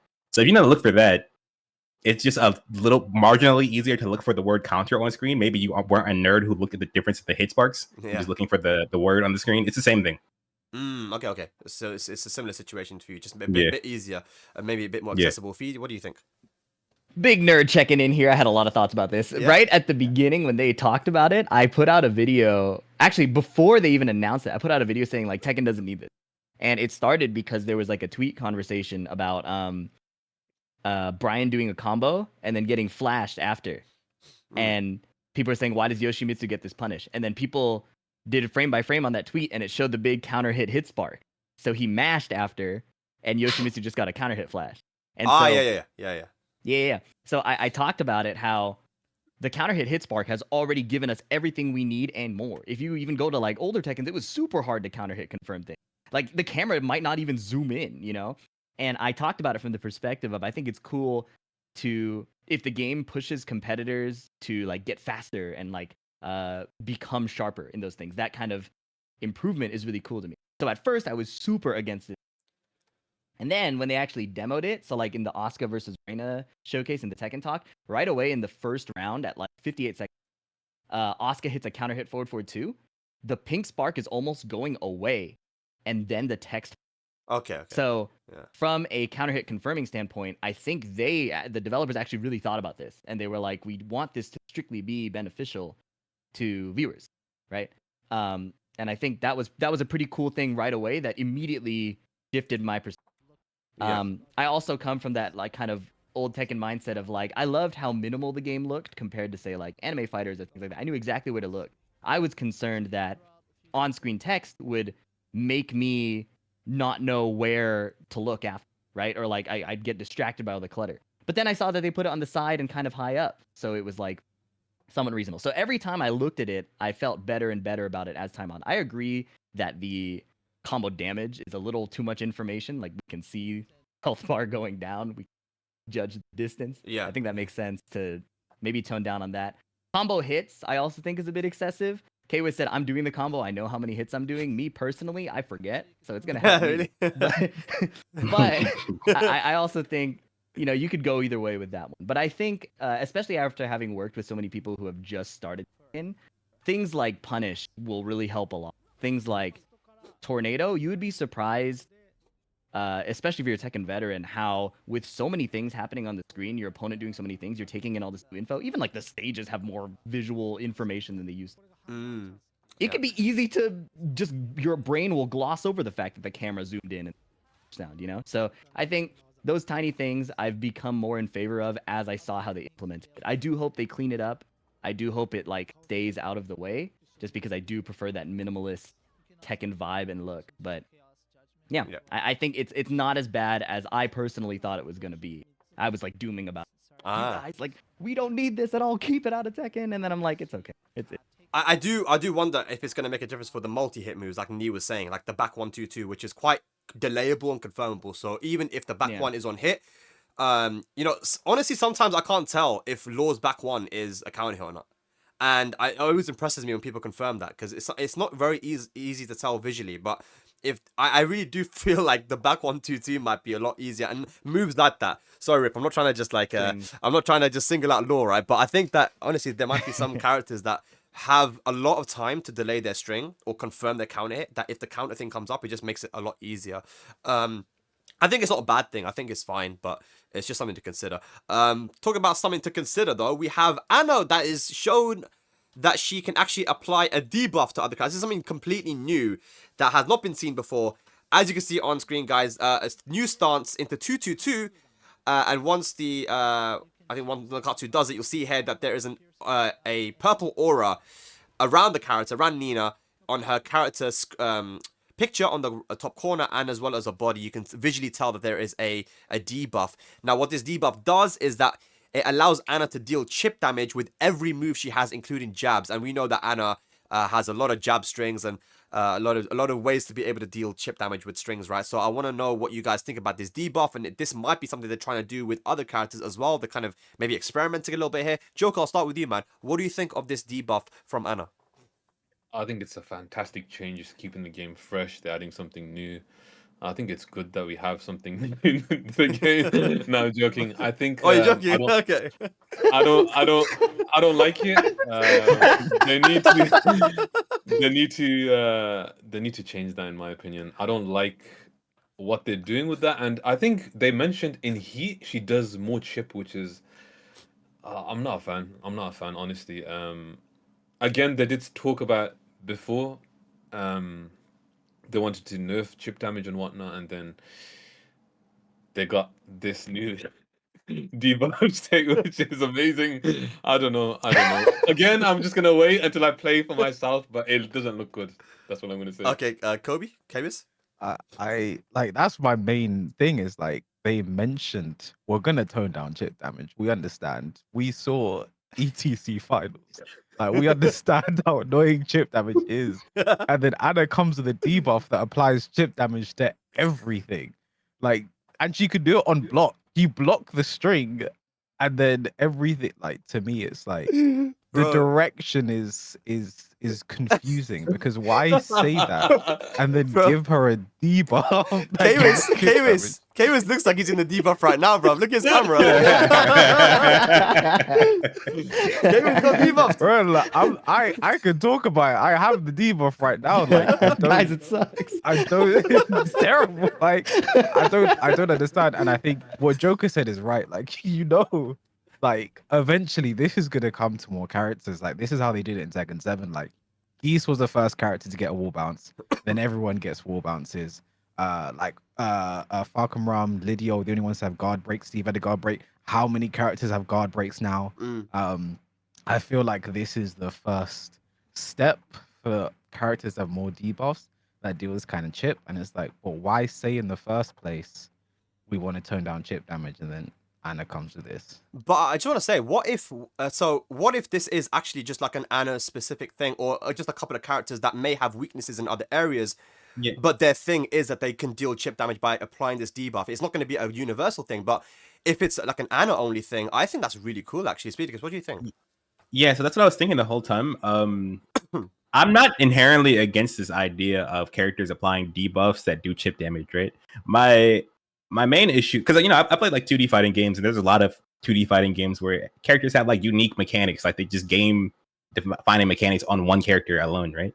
Like if I think about the debuff, I think about, was it Fong in Street Fighter 5 and Aki in Street Fighter 6, right? But those characters are designed around that, right? They're designed around applying the debuff and the game plan around actually getting the debuff off, and then how much reward they get when their opponent is poisoned and stuff like that, and not much else. They don't have much else. So when you play that character, you really feel, oh, I have to do this. I have to make this mechanic work for me. With Ana, they showed off her having a pretty solid punish game, pretty above average mix-up game from standing, above average stance mix-up game, obvious heat strength, right? And then so everything strength that every other character has. If you gave her that alone, you would say, okay, this is a really strong mix-up character. Why are we giving her a unique game mechanic along with that goes towards heat, where we had, or goes for chip, where we had characters like Kuma, who was designed kind of almost like exclusively around the chip, right? Yeah. Like that was kind of like his main thing. Like Ana is both a chip character and a mix-up character and a punish character and a neutral character. Like, it's too much, right? There's no definition here.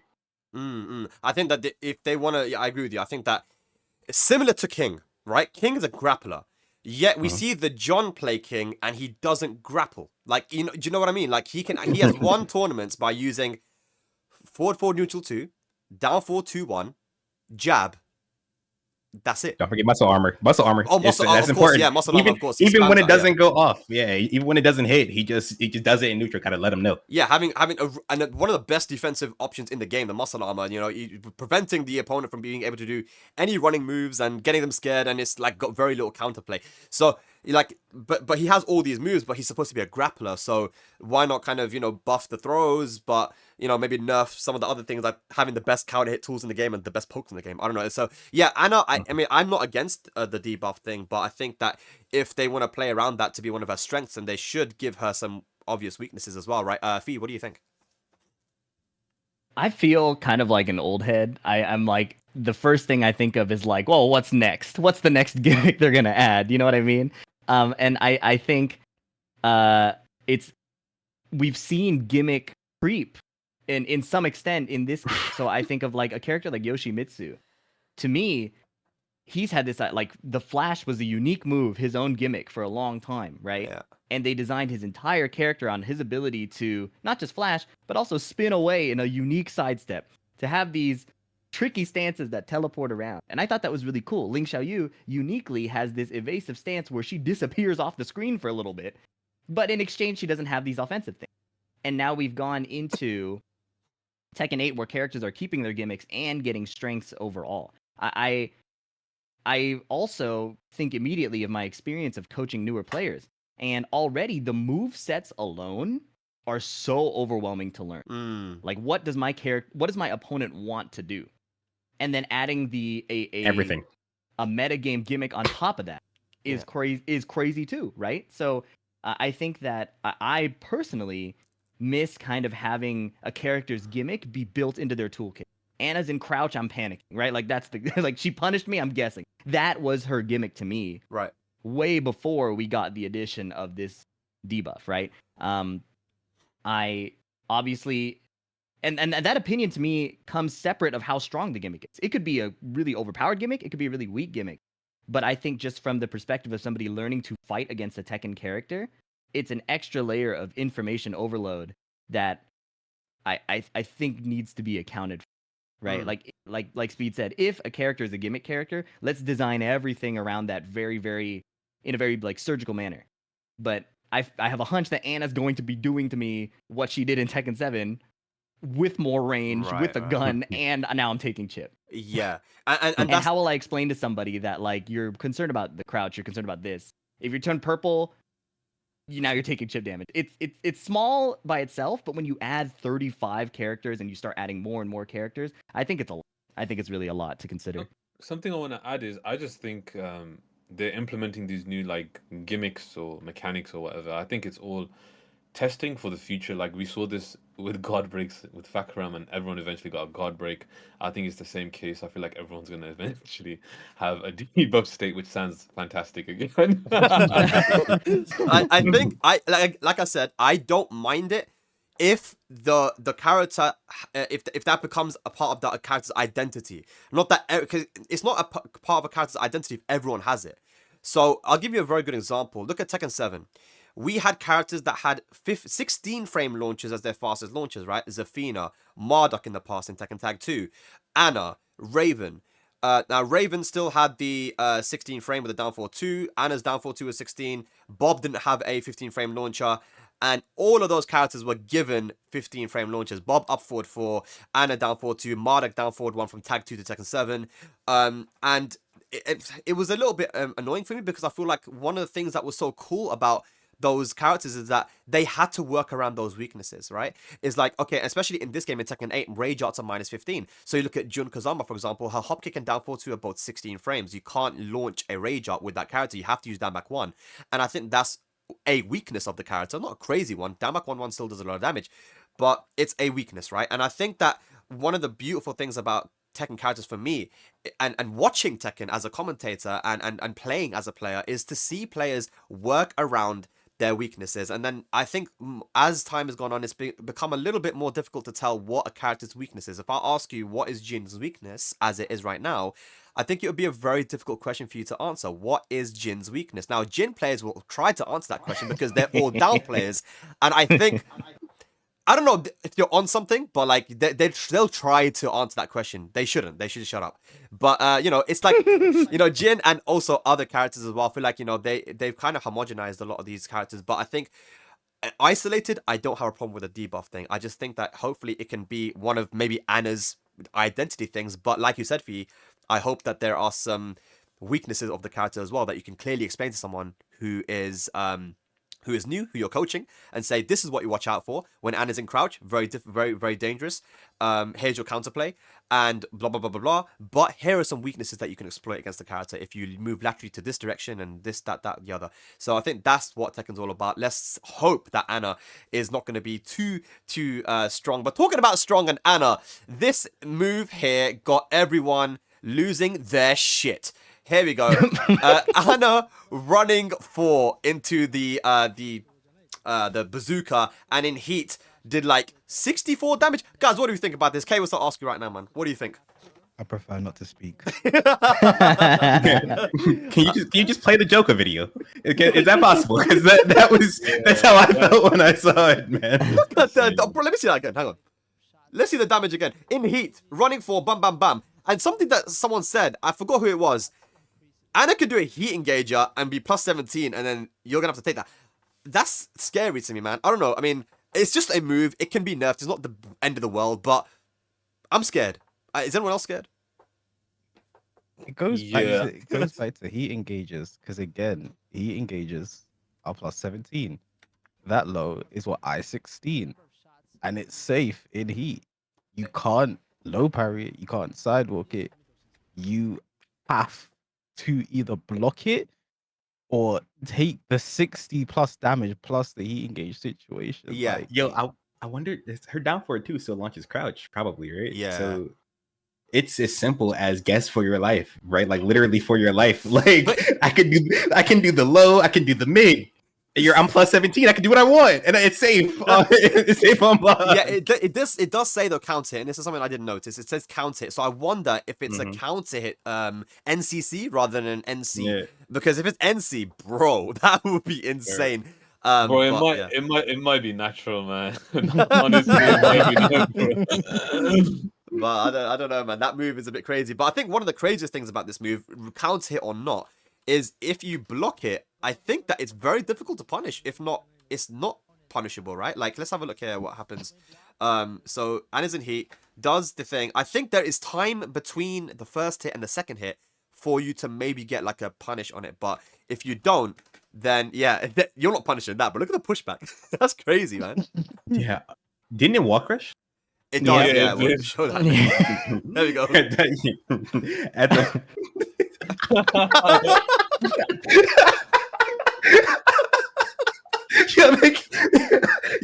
yo, okay. That is a funny move. That's great. That's Oh man. Oh, I'm gonna Black Ops War Machine. Black Ops War Machine.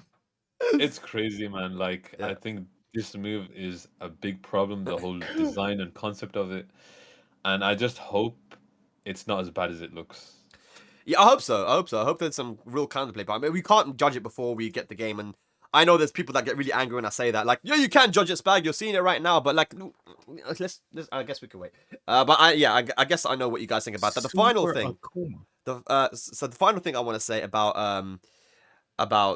Anna is this right here, the Heat Smash. Now, when I was interviewing the Koreans in the last Heatspeak, we had Ni, CBM, Ulsan on the show, and I asked them, like, what was something that you guys are, like, a little bit, what do you think is one of the bigger problems in Tekken 8, that you guys find? And they said that Heat Smashes are a bit too strong.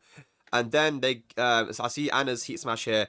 They showed that it has high evasion, and it's a 13 frame wall splatting, wall breaking Heat Smash. What do you guys think of this?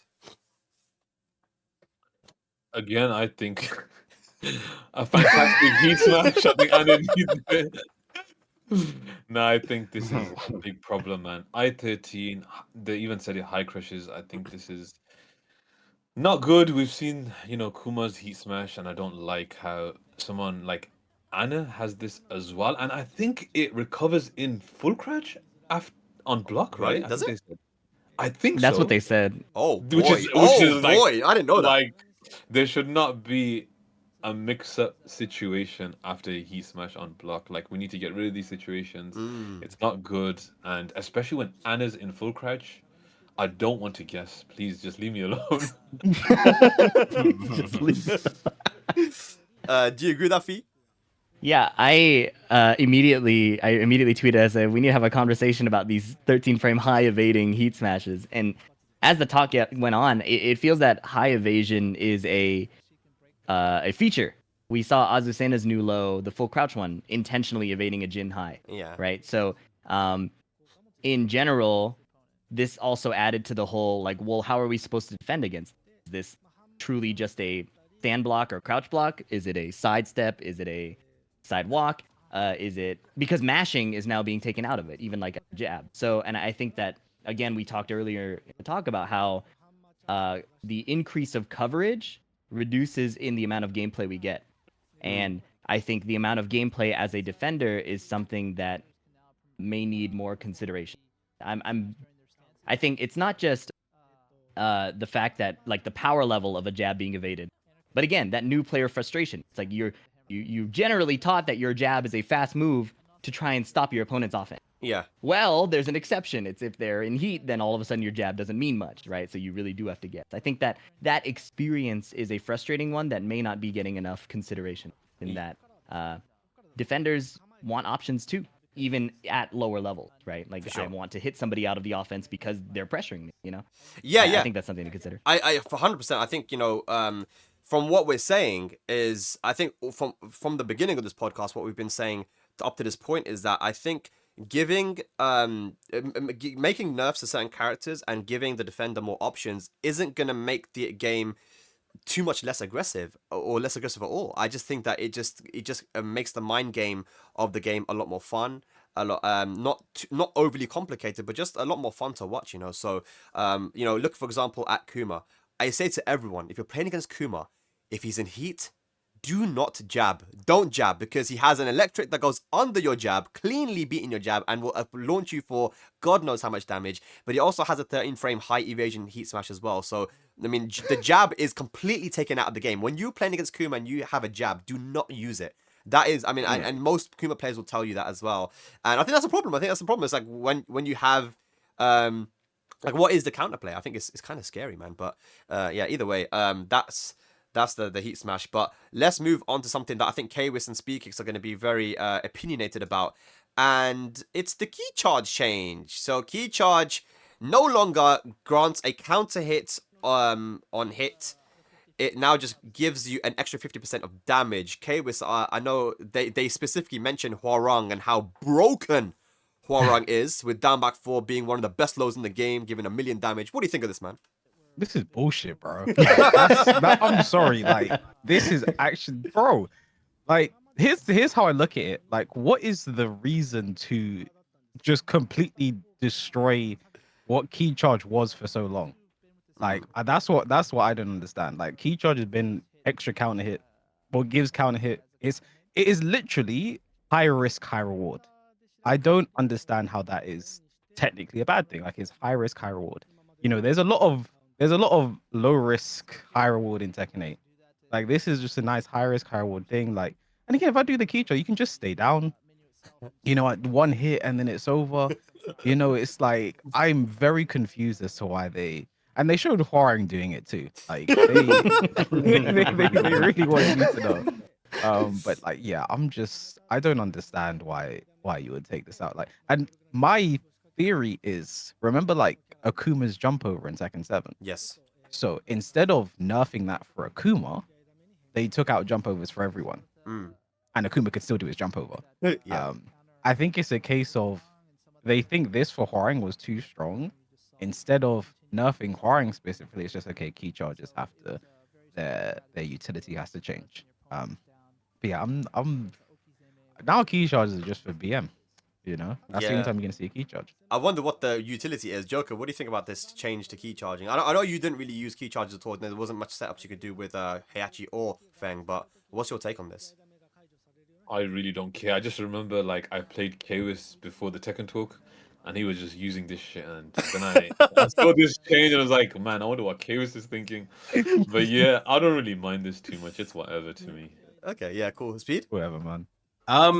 Interestingly enough, I don't really care. I didn't Man. use what, bro.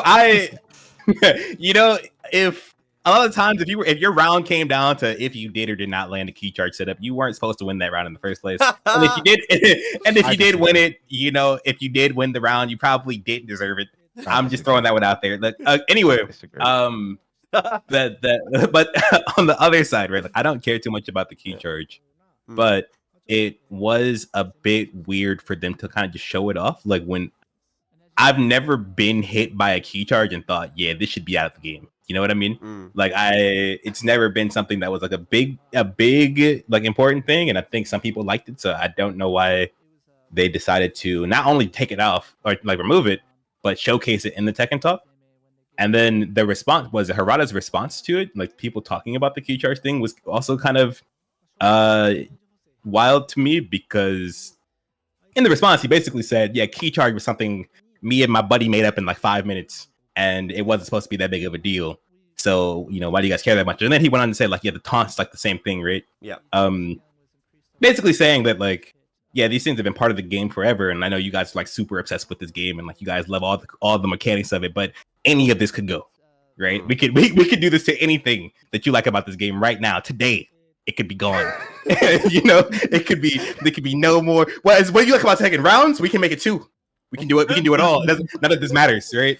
So I think that response was pretty wild. I think, you know, I think people might be overreacting to the key charge thing, but I think just going ahead and saying, yeah, none of these core mechanics matter at all to me, like, wasn't the move.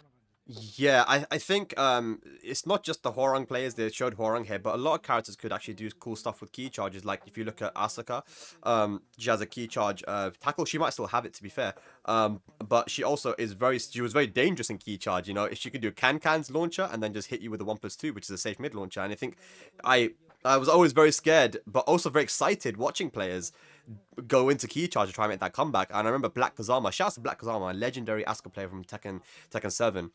And this guy would always, when he's about to lose, key charge. And then he would do key charge, and then you'd be like, I need to attack him because I don't want to get hit. And then he'd rage art, bro. And it's like the most big brain thing ever, right? Like your key charge, in a key charge set, you can't actually block, right? And then this guy will see you run up, he'll see you run into him and he'll do a rage art, man. But it was fun to watch, you know, and his player expression. I want to read, you know, Rip, obviously Rip, legendary commentator and player. He was not happy with this because, of course, he's been around for a very long time, and he's known to have a bit of a, you know, he has a very unique playstyle with Law. You know, it's very fun to watch. It's very effective in the first 2 in tournaments. And he says key charge. You just called him shit without calling him shit. I mean, no, I said he's unique and he's very good in first 2, bro. I didn't say you shit. Look, he's instigated. Don't listen to him. We're not there yet. We'll get there soon. Key charge, no longer giving counter hit, is the worst change since removing jump over wall tech catches in Tekken 7. They took something that was situationally character specific and nerfed the entire game because of it again.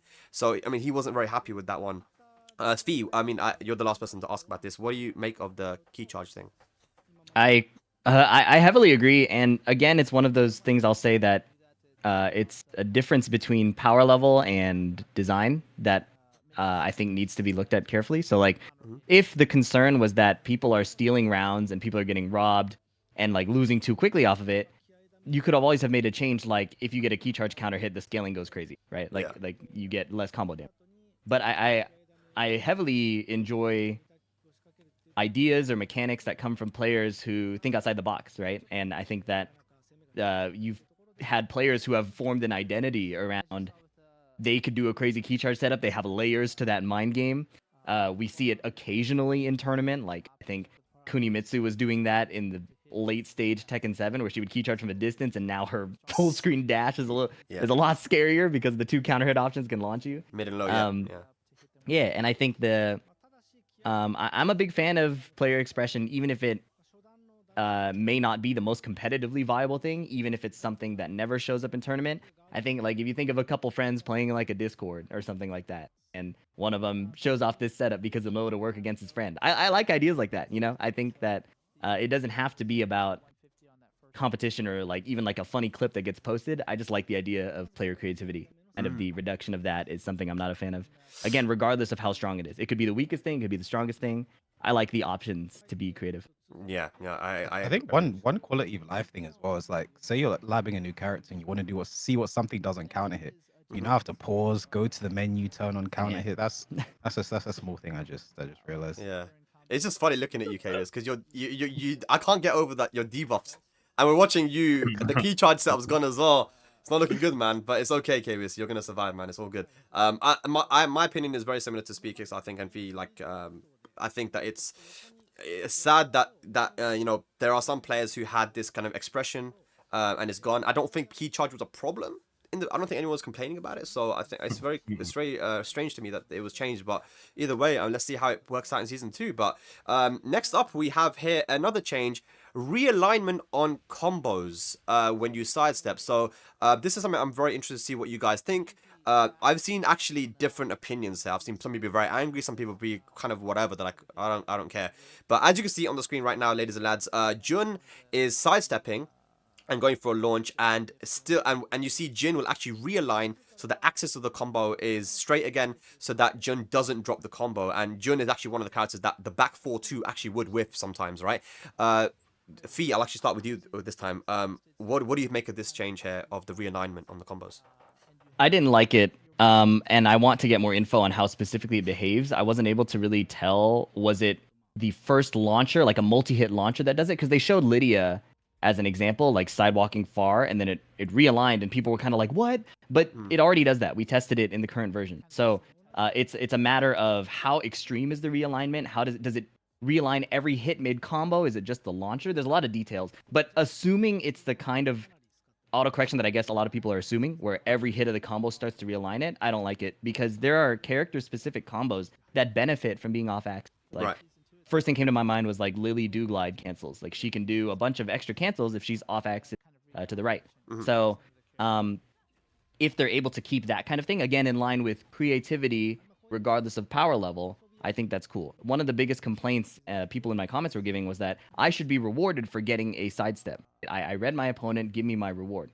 And while I can agree with that sentiment, I think, again, what has kept me really interested in Tekken is all of this extra depth and complexity and expression that comes from being aware of these tiny differences. If I'm off axis, I'll adjust my combo. And I don't think it's the end of the world if you have to do a 10 damage less combo because you're off axis a bit, or you might even get a higher damage combo, again, depending on the character. So I'm not a fan of the change. So let me ask you a question back then, because you have coached a lot of newer players. Don't you think that it is a little bit, let's say you teach a new player, completely new player, a bread and butter combo. They then go into ranked and they sidestep down forward 2 and they try that combo and it whiffs and they're like, what happened? I did the combo. Don't you think that that could be quite annoying for new players, and they'll be like, this is a layer of complexity that you told them that you got to change your combo when you sidestep right or sidestep left. Don't you think that adds a layer of complexity that might be kind of off-putting for a new player? That's something I thought of early, and anytime I learn a new character, I always ask for like an axis stable combo. So every time I taught a new player, the combos we would work on any axis. So I would accept that they would lose maybe some damage in order to alleviate that issue. I felt like it was a thing that was like we could alleviate with the teaching method. And in the same way, when I taught people combos, outside of their very first Tekken combo, I actually did it on a walled stage because I wanted them to see what could happen if you're doing the combo and it ends up hitting the wall. Right. And like maybe that's a few extra layers and a bit extra difficulty, but in games it happens all the time. So I thought if you have a combo that you know will work no matter of the axis, then your only concern becomes the wall. And if you care enough to milk out more damage and start to optimize, you can dig into that, and there are resources. But for me, I thought it was a teaching thing. Like, give people a stable combo as their bread and butter, give up the damage, let them figure out what they want later. Speed, what do you make of this change here with the axis? You know, for me, it's kind of the same as the key charge thing. I don't care that much. Okay. But, like, you know, to me, it just means there's a different threshold of where my off-axis combo is necessary, right? So where if I was slightly off axis before, I would have to do the off axis combo. Now I have to be a little bit more off axis to do the off axis combo. And if it's only slightly off axis, I do my normal forward facing combo, right? It's not that the craziest change to me, but it's again one of those. It's like I said, like the key charge thing. They're just so willing to rip up like ways that people have already been playing the game, just kind of destroy like the skill that someone had gotten into, or there's some people who who do spend their time like caring about these slightly off-axis things, right? And it's just like seeing it kind of destroyed for very little reason is not cool to me, even though I personally don't care. I see. JoKa. For me, I'm a bit conflicted. I don't like this change. I think again, caters to like the newer players. I kind of liked being able to do and showcase like off-axis combos. I think it shows where a player is when it comes to their skill level. So yeah, I'm not a fan of this change, but again, I guess it makes sense since it's helping the newer players. Okay, Kairos? Uh, kind of in the similar boat to Fee, and like my initial reaction is I'm not a big fan, but I want to see how extreme it is. Like, if I'm literally like behind them and I launch them, are we going like full 180 and we're completely on axis? I need to see.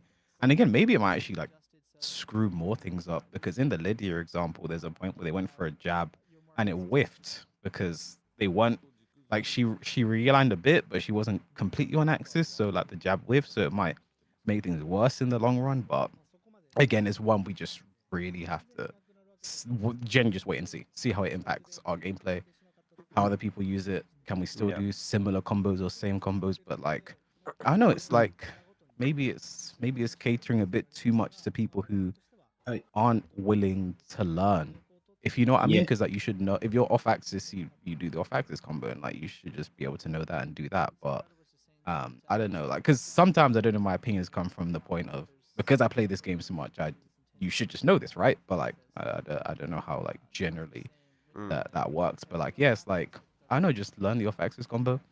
Are they like, okay, people don't want to do that, we're gonna take them away for everyone? It's like, that's kind of the idea that I find worrying. But it's a thing we have to literally see for ourselves how it impacts other characters before we can like really make a judgment. Yeah, and there's one more thing I wanted to kind of add. There's this idea that the developers have that if something requires an extra step to make work, then there's something wrong with it, right? There's this idea that like, if I have to realign for my offense to work, this character needs a homing move, right? If I have to not play the immediate high of this string because there's no mid option, and instead of doing a high mid mix up, you do a finish the string or not finish the string kind of mix up, right? There's something wrong with this character. Give him a mid on the string, right?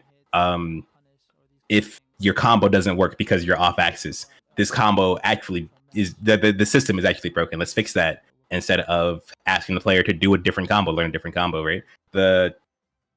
They want us to have to kind of do less to make things work how they think stuff is supposed to work. But doing stuff is a part of why we play a video game. We play a video game to sit down and do a bunch of stuff and see who wins, right? So I think taking out all these extra steps to making the characters, the designs, the combos work is just removing gameplay. Yeah, I think that one of the reasons why I really love Tekken is actually because of that complexity, and I don't think it's over complicated. I think that it's like you said, if you're off axis, if you're on a certain axis, then just do that combo. I think my biggest fear is what Fee said, which is, for example, let's say Lily, when she's going, she needs to be slightly off axis in order to get the back one loops into the combo, right? And I hope that isn't gone, because that is something that, as a viewer, as a commentator, as a player, I love watching people do those things. It's like, oh wow, he just did an off-axis combo. That's super, super cool. I'm not saying that they're gone. Like Kay was said, we don't know how influential this is going to be or how significant. But I do hope that people can still be expressive with their combos, and especially when they have this kind of these side situations. Because again, I don't think that it was a big issue. I don't think that it was like something that was obviously a problem, for it to be fixed. I don't think it was broken for it to be fixed in the first place, right? It's like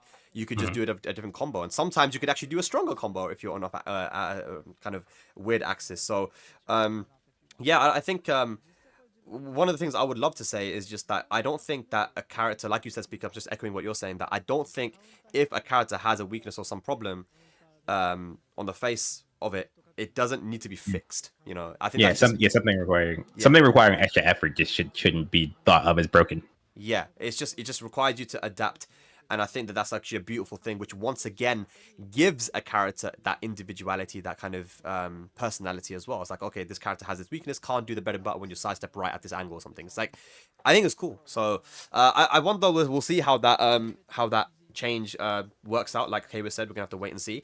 Now I have a bunch of right now we're watching on screen Reina versus Asuka. This was a quite interesting exhibition here because we saw quite a few things. We saw the punish, we saw a lot of new moves. So Asuka, that's clearly been buffed, right? Is there anything you guys want to mention about this when you watch this? Your first impressions or what? I really liked this gameplay. It's Yeah? really cool. Really? What did you like about it, JoKa? It looks like aggressive and it looks very interactive. You know, everyone's interacting with each other. Really? No, if I'm being serious, when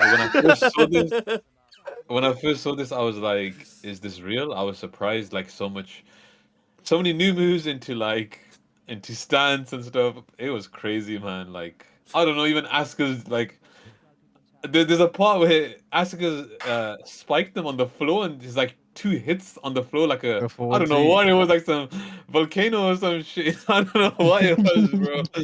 It was so weird. I don't know. Yeah, it was the new. I think it's either 11 or 12 frame punish. I don't know what it is, if it's upward one or something. But in Heat, she can get like what 50 something damage for. It was like Yeah, 50 like plus I damage. don't know what that was, man. It looked strange. It was It the didn't new look like string, and then forward two. When forward two is powered up with the Naniwa Guster, it's like Jun's forward two being safe. Yeah. So that's what I it looked think like. Reina's down to Demon's Breath, though. We need to speak about that, man. That stuff was crazy, bro. I got a flashbang, bro. My eyes were hurting after seeing that for the first time, man.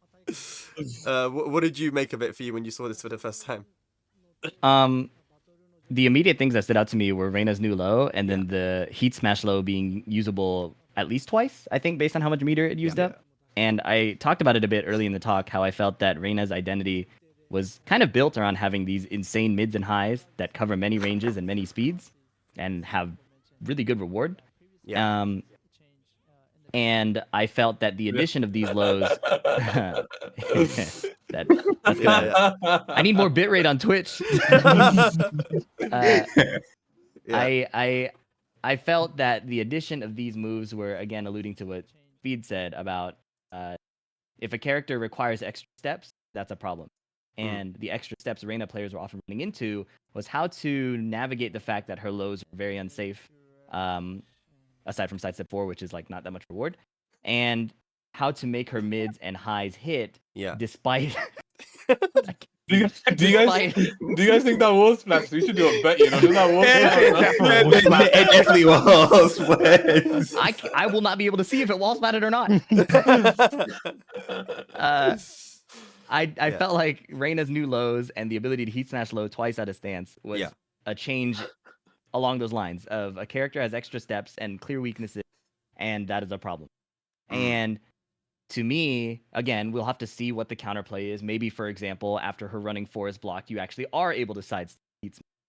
Yeah. But even if that is the case, I felt that the cool part about Reina was I could watch a very, very good Reina and admire how they were able to succeed without those lows. Admire how they were able to find the low placement and like all their moves are pressuring the opponent, they're standing still and they get hit by like 3 health sweeps. I'm like, oh wow. To me, that is so cool. And I want to acknowledge that, yeah, it might be harder for players that are not literally at the top level to succeed at that. But again, the fun for Tekken for me has been making the progression towards that level. And Reina still has a lot of cool things to do, even if your mids aren't hitting right away in the first, right? There's still things to improve on and things to learn. Again, maybe it's too early to say. Maybe these lows are really bad.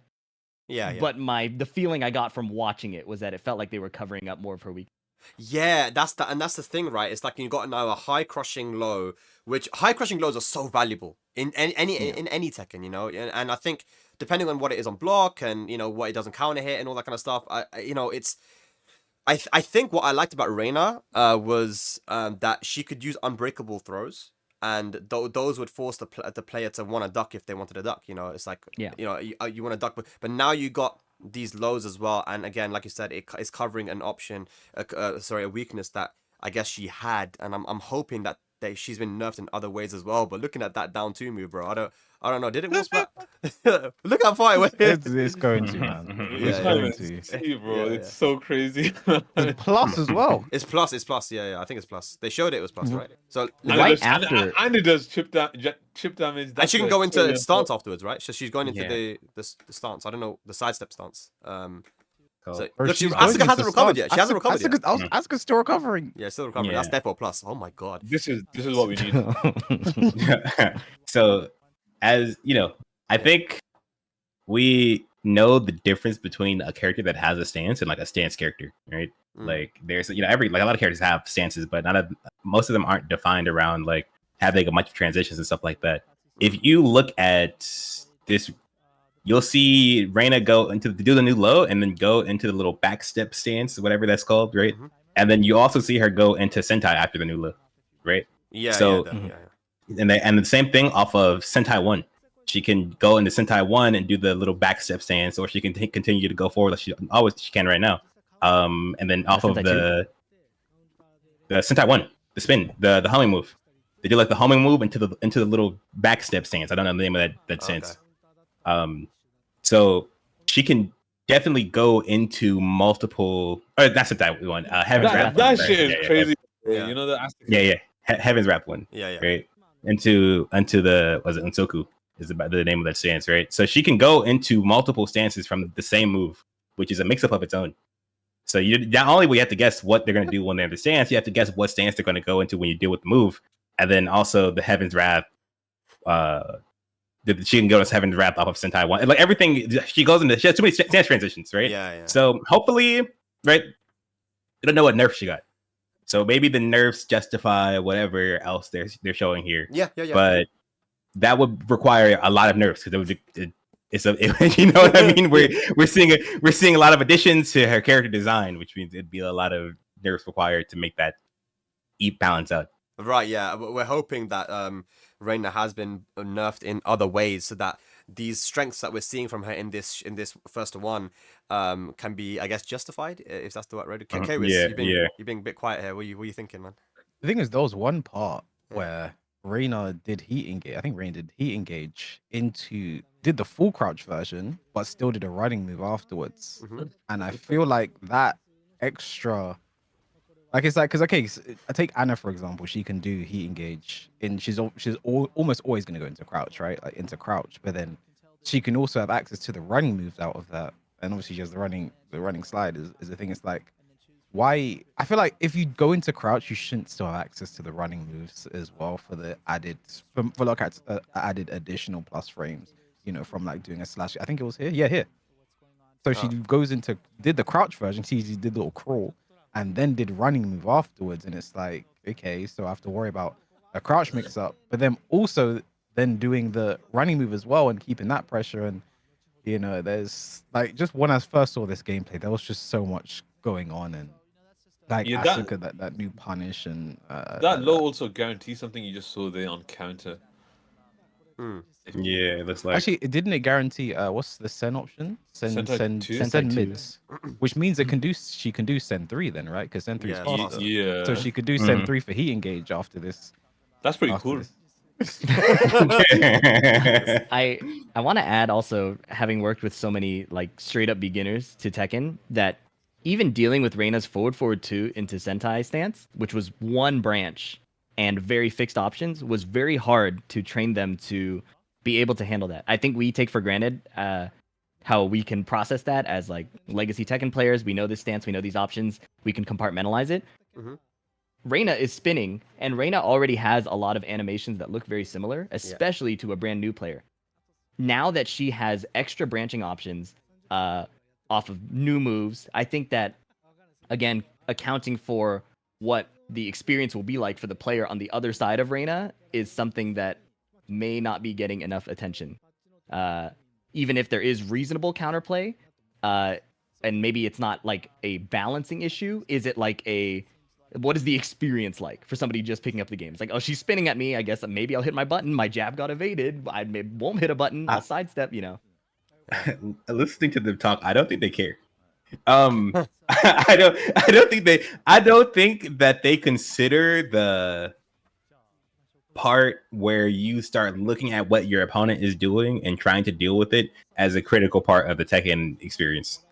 It is because right now they're obviously the focus on the new players and stuff like that, right? They talk about the act of learning attack patterns, learning to do them, and making the other guy deal with it.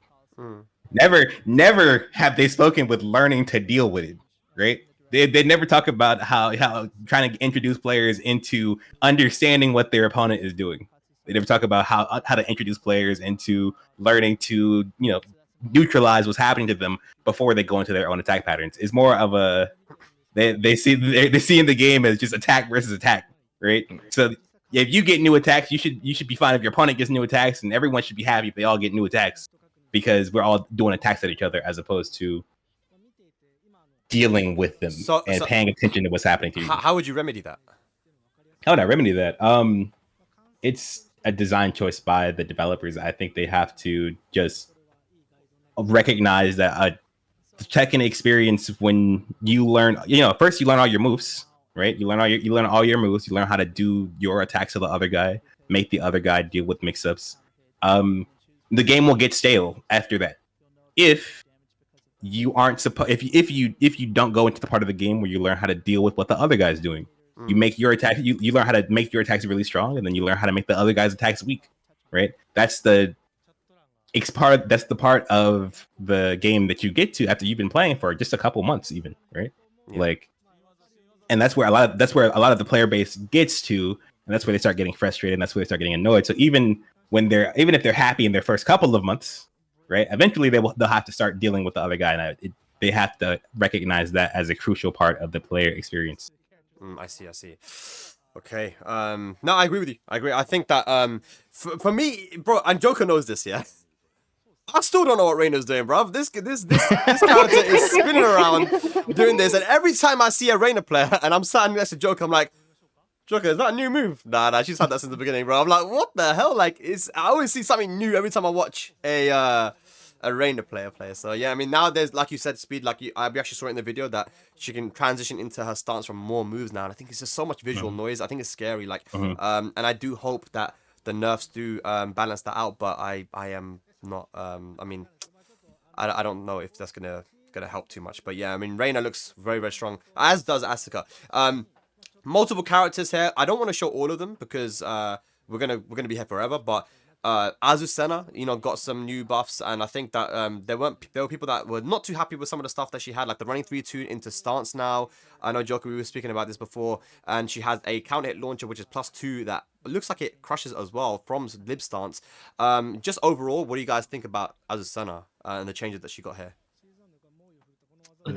Yeah, okay, I mean, running 3-2 into stance, it's not as bad. Like, when I thought about it, it's not as bad as what I was first. Because again, she shouldn't be able to loop it, I guess, if she goes into stance, because she has to cancel stance and then running 3-2 again.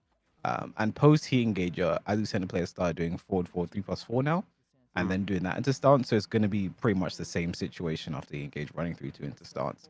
I think what makes it annoying is you won't be able to check with dig jab because she has the auto low parry from the stance. And then if you try and jab, she has the auto evade. So it's okay, it's kind of makes an annoying mind game there. That new low looks weird. Sorry, what's a mid? The new That's a mid. That's a mid. Not a low. she gets low. It looks weird. The animation, it looks so weird. But counter hit launch is gonna evade quite a bit. She really evades a lot in the starts. I don't know how that really Me when I have a nightmare and kick the blankets off. Nice one. Oh my gosh. Okay. Yeah. But yeah, I think overall, the new full crouch low is annoying, especially because of heat engage change, and then was it +5, and then there's more stars mix-ups, and it's just more Tekken 8, I guess. It's more Tekken 8. Yeah, that's the best way to describe it. I hope we see another list of changes with her. The sand is no longer auto low parries or something, right? What if that's the case, right?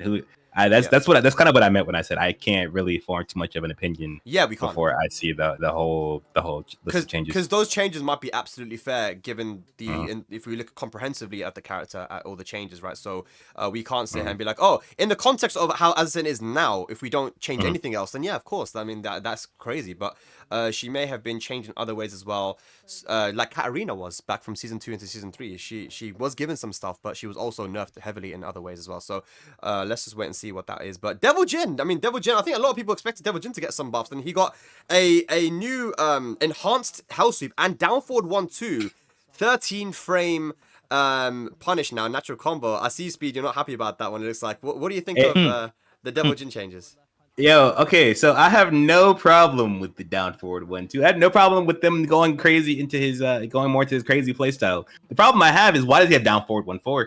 Yeah, whatever the input is, right? I don't think every high string needs a mid.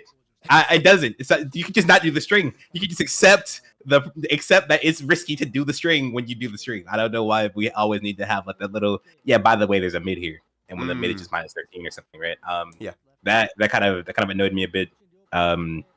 Overall, they're turning our Mishimas. They're like doing the worst to what were previously our fundamental characters, right? Those were like our Ryus, our Shotos of this game, where they were like the guys you would look, you'd look to Mishima players if you wanted to see the solid fundamentals. Now Reina's in stance and Devil Jin is making people guess off of down forward 1 and going into fly and doing unblockable highs, and it's rough, man. JoKa, I wasn't liking it. As a Mishima player, what do you? I think it's a really good change. They just want more Mishimas in tournaments. It makes sense, honestly. They want Q-Dance to win? Is that what it is? Yeah, they want Q-Dance to win. If I'm being honest, I don't like it. I hate, again, a move. We just seen a new move into stance again. I don't like it at all.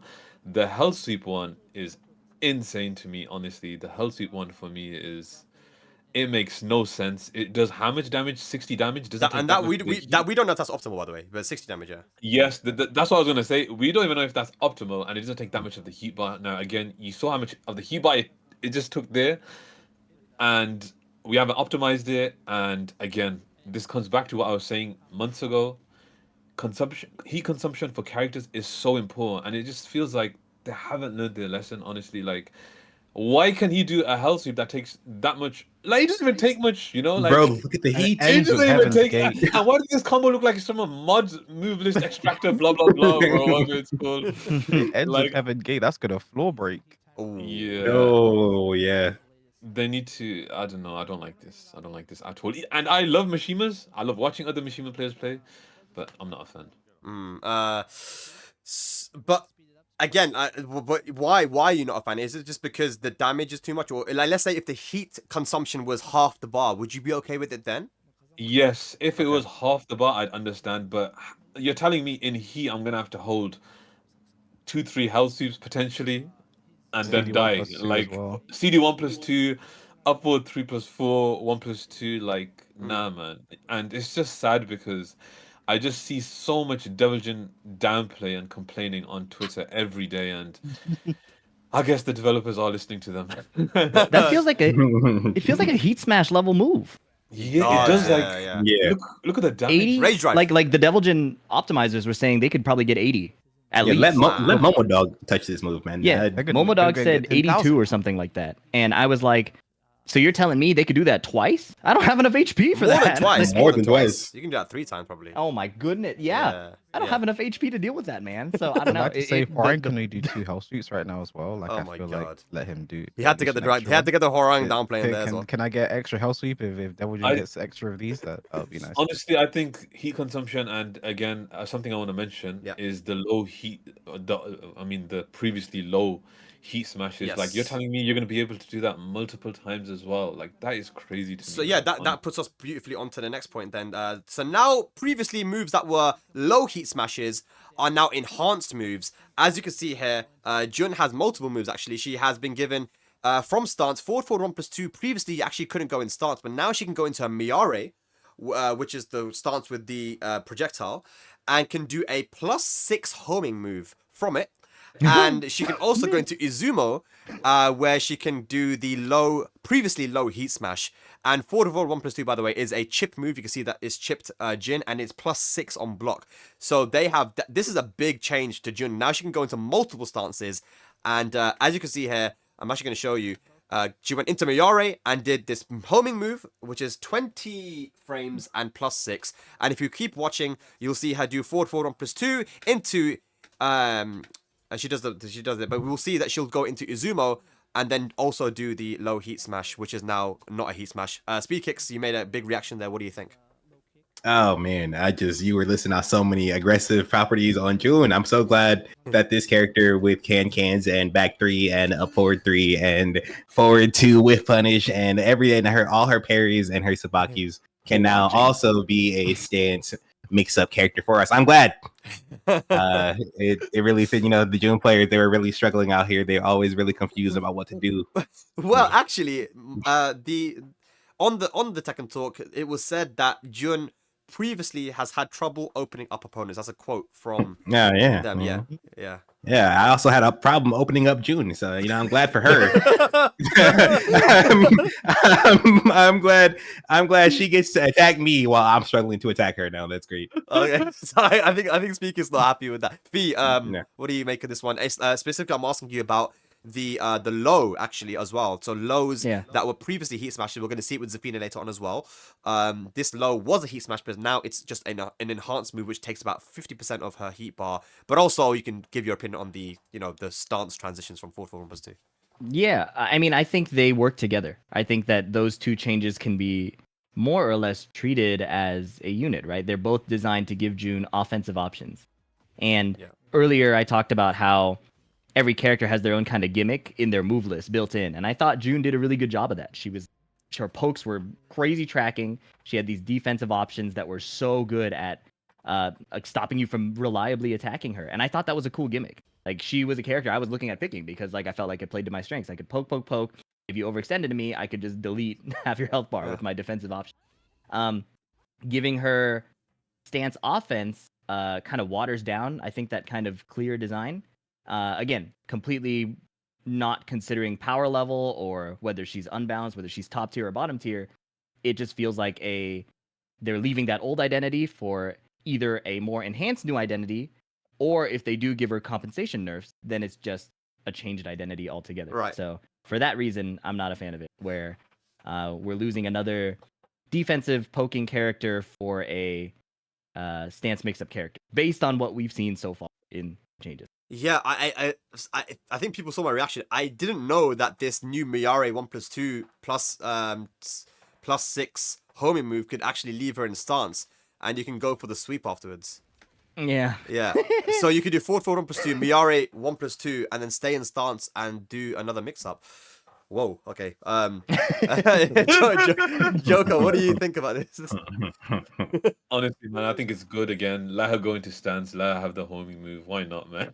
At this point, why not? But yeah, honestly, seriously, I don't like this change again. It's why can't you go into stance after 4-4-1+2? Like, I don't get it. Like, why is everything you have a move? The next step is you can go into stance or not. Like, I don't like that. It's just homogenizing so many characters, and again, it's the same with the new moves we've seen. New move into stance. Like, is that the only way? Is that the way of season 2? New move into stance? Like, I don't get it. It reminds me of, like, this is a design I hate, particularly on Eddie. Other characters have it, but Eddie as a character comes to mind the most. Is when he does running 3 into handstand, he can then do the throw.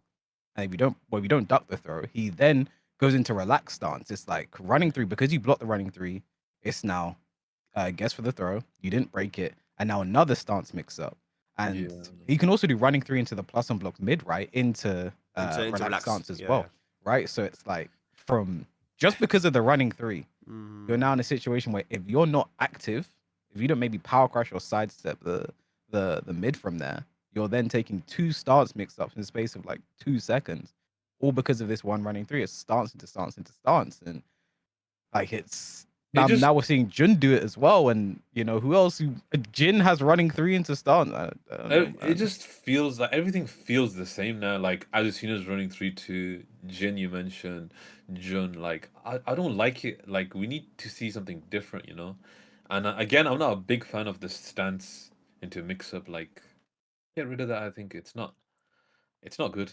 Yeah, so you make a very very very good point, Kairos. Like, and the other lads as well said something that was very interesting as well. I think Jun was always like a defensive character. She had a great tall frame magic 4. She has like down 4 poke. She's a kind of chip you down kind of character with pokes down forward 1, back 2. And then she has access to these plus on block moves like forward run pursuit. I think forward run pursuit didn't need to be buffed. I think it has utility, especially after a heat engager, right? You can just do a forward run pursuit. It does so much chip. It's +6.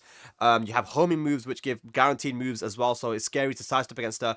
But she did. I don't think she struggled to open up opponents. I think that you just had to work differently, like compared to other characters. Like she's very different gameplay wise to like a Dragunov, right? To do, you know, she's not going to be doing running two and hatchet kick, right? But she has great pokes. I think if you want, if you really think that Jun was struggling to open up opponents, buff her down back 3. You like buff some of her pokes because she's a poke character. But now, it looks like she has become a little bit more like Eddie, where it's like running 1+2 into Miare 1+2, and that now leaves her in stance again, and it's like stance into stance, plus frames into plus frames, into more mix up, and it's like I personally don't like that, because I used to really, I still do really love watching Jun players play, and I think her identity is that of a poke character, right? And I think that maybe trying to get, maybe they're trying to change her identity to be more like a kind of stance-heavy character as well. But in the beginning of Tekken 8, before the game came actually, when I got a chance to play Tekken 8 at the Bandai Namco European office, like a year before the release, Jun was actually the character I played the most, and I was like, wow, this character's cool, because she's like a chip damage character, it seems like, and she's like a poking character. I really like this, but it looks like they're trying to change the direction of this character to be similar to like Kay said, and Eddie. And yeah, I think that there's other things that could be done with Jun to like make her be able to open up an opponent, and that doesn't revolve around kind of, you know, utilizing stances too much. Like, buff her pokes. I think if you buff her pokes, then that already kind of, she's a poke character. That is one way that you could definitely make her stronger. Like, make down back 3 +4. You know, for example, it's an example. I'm not saying do it, but I'm saying that is an example of something you could do, right? To make it harder for your opponent to move around her, or, you know, it's easier for a Jun to open you up. But yeah, I get what I agree with everything that you guys said. But I didn't get an opinion from Kawis from you about the low heat smash now being just a move in heat. Like, because you already had that with Horang, by the way, yeah? You already had that with Horang. Okay. Yeah. Well, see, so with this, there's one good point and one bad point. Let's go for balance. So yeah, one bad point is, again, it's just a more oppressive stance offense. You know, going to stance and add this powerful low. Like, I wonder if it still wall spats from as far as it does as well. It's powerful low. So that's really annoying. But the good point is now I can low parry it. Yeah. Hopefully, I hope. Like, I hope I can. I don't know if they keep it as a heat smash. The properties. Also, like, on that topic, I think with heat smashes, we should be able to power crush them. There should be counter, because going back to Anna's one, like, I if I can't step that, if it's plus on block, I can't step it. She goes into full crash after, potentially. You know, I feel like let us at least power crush heat smashes or something. I don't know, but you know, that's the heat smashes, like you mentioned, the Korean players mentioned, they're too strong right now, honestly. Right. Yeah, I agree with you. So now we're moving on to quickly. I want to go through these characters quickly if we can. Zafina, and I think we have to talk about Zafina here, because I think most people thought that she was going to get buffed, and she did. Shadow smiling, and I'm smiling, man. I'm kind of happy as well. But I do have an issue with one of the moves that was added in, and it is back 1+2. Now, I'm going to tell you guys what I think about this as a Zafina main, and why I think it's an issue, actually. Now, I don't think that Zaf needed a move like that, but they do want to play around this character as being someone who takes chip damage and gives chip damage as well, right? So she takes chip damage herself. But this back 1+2 move, look at the chip that it does to both you and your opponent, and look at the pushback. If this move has good tracking, I could literally just spam this against you, and we'll both be losing chip until we're 1 HP, and then the next hit kills. Like, what can you do? Like, look at the pushback. I'm gonna just do back 1+2, back 1+2, back 1+2, and you're gonna keep on taking that, push back to range 3, And then with Zafina's backdash, it's not like you could do anything, right? Her backdash is really good. Is it homing? If it is homing, then that's crazy. Then like if it's homing, I think it is homing. Then Yeah. look at the pushback and look at the chip. I think he keeps doing it. Look, let's have a look at the chip that it does. So you keep doing it. Did you see how much chip that was just from a few hits? I think that move is a problem, and I don't even need to ask you guys about that. I know you guys are also going to think that it's a problem as well. But I think maybe they thought that Zafina had some issue with tracking, even though I don't think that she did yet. It's one of her weaknesses that she had, maybe her pokes were weak to sidestep left, but she has forward 4, which is a homing mid. She has forward 2, which is a homing plus on block mid, high. And then she also now has running 1+2, which is a homing +8 or whatever knockdown. Like she has more homing moves now, so they already got rid of that weakness in a way. And now they're giving her this back 1+2, which I think is kind of crazy. But yeah, I guess I'm gonna ask JoKa. What do you think of this one, man? What's your opinion on this one, JoKa? I think Zafina needed better tracking. If we're being honest, like her homing moves weren't great enough. She didn't have good range, so they gave her +2. Okay. If I'm being honest, not a fan at all. Honestly, I don't understand why it's a. Can you play it again? Why is it like off screen mid? Like it makes no sense whatsoever. It's safe as well. Like. When she has Azazel power up, she can make it plus, right? It's plus when she has the thing. Like nice. Install. It makes no sense, man. Like I don't get it, but I mean I'm gonna play. Look at the chip, bro! Look at the chip. I'm telling you, I'm just spamming this until we're both almost dead. Like that's what I'm gonna do. This is crazy, man. Phi, what do you think of this, man? Yeah, with that level of coverage in that move, with the level of coverage she has with running 1+2, I'm supposed to stand block. I think. I don't. Maybe I can go in and hit her if I'm fast enough, but at least when I play Steve, I have a problem hitting Zafina already. So I don't know if I'm supposed to hit her. I don't know if I'm supposed to block. Like, is it parryable? Maybe not because it's Azazel's hand. I don't know. So like, I feel like this is just another case of. I'm very glad the Zafina player is having fun. Hey, yeah, this move. I'm happy as a Zafina player that she's stronger, but I'm also not happy because I think that, so for example, we just saw her new low from Scarecrow down forward 3+4, I think it is. Her Scarecrow down forward 4 was good enough. It's like a really good low. It's like +7, gives you a lot of plus frames. It can go into stance as well. And now there's like a much heavier option. Look, I think that is crazy, but again, I need to see all the different changes to Zafina as well. But that is insane. I mean, she is a lot stronger now with this. And you can see, I'm gonna try and show you. So I think there it is. So that's the back 1+2. It becomes +4 with the install. Oh.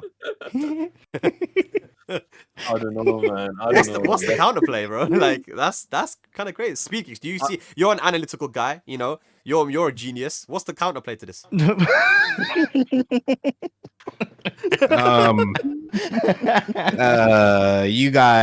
You can power crush. they want you tossing out power crushes in neutral. Okay. Or you can hit her first. Zafina, you can hit her first. By the way, the hair that crushes everything and has the best movement. So the best move. Yeah, you can hit her before she hits you. You can go for that. Or just let her do it to you.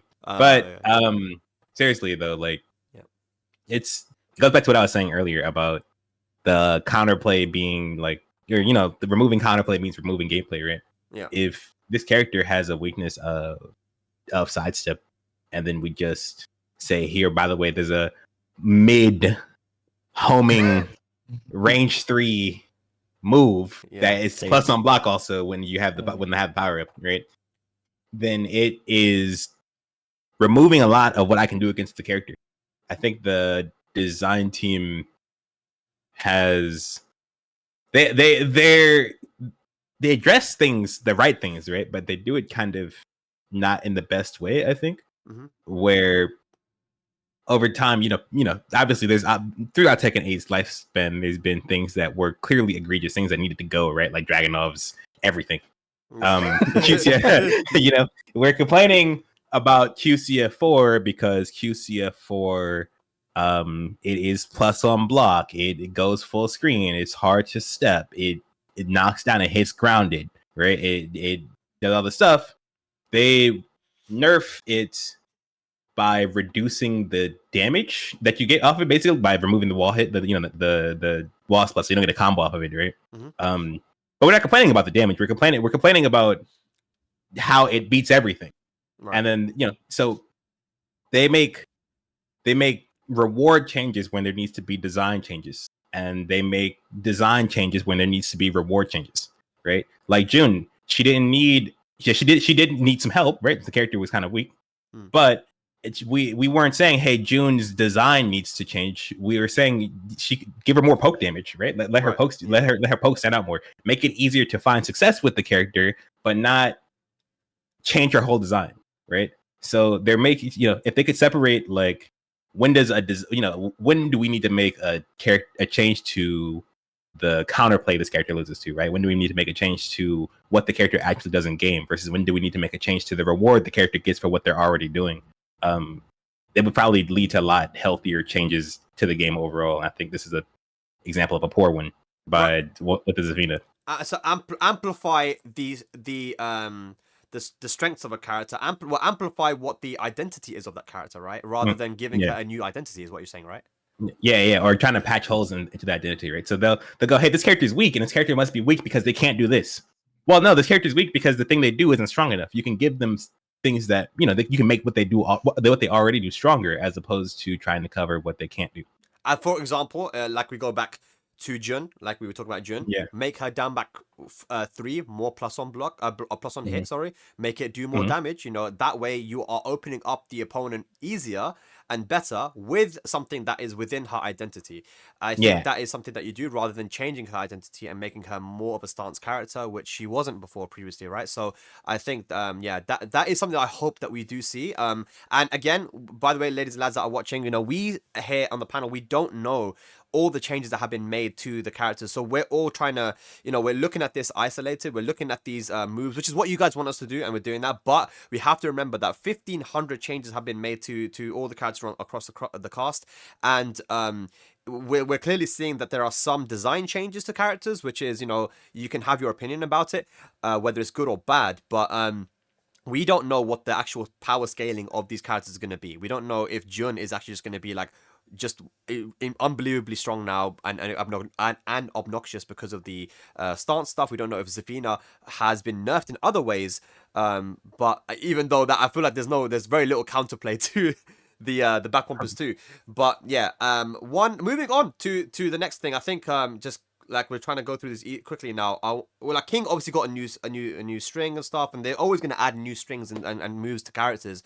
But one thing that was crazy was I think that there's a big change now that throws do chip damage, and if you break them, you take chip now.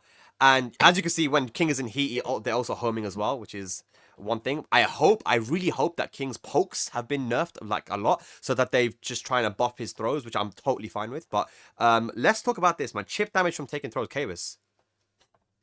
Bro, like it's like, here's the thing with Tekken 8. There have been certain times where I'll say, like, as a meme, I did the right thing and I got punished for it. And I feel like in this situation, like, obviously, like, I think the only comeback here is like, oh, but it's not that much chip damage, but it's still taking damage for breaking a throw correctly. And with King, it's even harder now because they've made Shining Wizard and Giant Swing homing, which I think is going to confuse the animation for breaking it even more. It's like I broke the throw and now I'm taking some chip damage for it. And at least, like, King's not plus after he can continue pressure. Maybe I can get that chip damage, that recover life back really fast, just like a downforward one. Hey, I got it back. But it's a strange decision. That's the best. I don't know anyone that asked for this. I don't know that anyone that contemplated this as something potentially coming to the game. Like, it's strange because who sat there and was like, when you break a throw and they're in heat, it should do. I feel like that's the philosophy from that, is because when they're in heat, everything does chip damage, and they're like, everything, but throws don't. So throws, I feel like that's how that conversation might have come about, but it's a strange decision. That's my final answer, lock it in. JoKa, and I'm gonna ask you the question as well. What do you think of this? I know you're a big fan of it. You love this change. Nah, this one I can't even joke about. This shit is insane, man. Like, why are you getting punished for breaking a throw, man? It makes no sense. So what are we meant to do? Just duck it? Is that the game plan now? Just duck throws. I don't like this at all, man. Honestly, I don't like this one. Okay, a straightforward answer. PhiDX. Wait, what did you say? Sorry, you didn't. He's muted. You muted. He's muted. Sorry, I have nothing to add. I was trying not to laugh too much in the mic. Okay. I Yeah. have nothing to add. I Okay. pretty much think the exact same thing. Speed, you've been laughing like crazy, bro. What's This is a really bad change. Like it's actually I can't imagine anything good about this. I no, I just don't know. I don't know what I don't know what the direction. I don't know what the idea was. They were like, you made him hold the grab, but he broke it anyway. You know how hard it is to break a grab? Yeah. That's a whole like it's easy. We over time it becomes easier for us, right? But like how much demand. So I coach a new player. And they talk about throws, or like, you have to fight this character to learn how to react to throws. I'm like, yeah, here, this is a good way to learn how to react to the throws. This is all this stuff, right? It's something you practice over time. You'll get better at over time. It'll feel really good when you start to do it. Yeah. And it's not going to feel good when they start to do it, because now they're going to take damage, right? In heat, the other guy's going to be grabbing, and they're going to be like, oh man, I know how to break throws. I did all the time learning how to break throws. I'm still taking damage. I want to duck, and they're going to get mad at the game. This makes no sense for anybody. I think it would have been cool if King took damage for us to breaking the throw. That because the throws are already really difficult to break. The giant swing, dash giant swing, and shining wizard itself is really hard to break, right? And if King took damage for you successfully breaking a throw, then that gives us like some reward. It's not a crazy reward, but it's some reward, right? It's recoverable health anyway, and it's only a small amount anyway. So I think it would be nice, because now King gets like reward. Well, I guess anyone does it. I heard this is a universal change, so this is like not just King. Everyone, no matter what. So I guess they want to. I could say the only reason they would have done this is because they want to encourage people to use throws more, because as like just in general, so. I can think that's the only reason, and I think throws are very strong. They're 12 frame, sometimes homing, and sometimes quicker, and you can use them as counter hit tools almost sometimes, and I have actually used it in that way and been able to catch people pressing buttons and get a counter hit, and they just becomes a lot harder to break. Maybe they just want people to use throws more, and they're trying to encourage it by giving chip damage to it. I think that has to be the reason, right? Remember when all throws were homing? I remember. and the counter hit throws were like really hard to break. Yeah. Like, I think this change is scary, man. This one is like, I don't know who brought this to the meeting, the board meeting, and thought like this was a good idea, man. So you guys just want it gone? Like, would you? Let me ask you: would you guys like it to be reversed? Would you like it to be reversed, like that, so that the person gets chip damaged instead? Oh, what I like to like the thrower to get chip damage. That sounds extreme. I think it was fine before. They buffed throws by making throws. They gave us the counter hit throws. They gave us the power crush punish for throws. They gave us the power crush guaranteed. Power crush counter hit throws.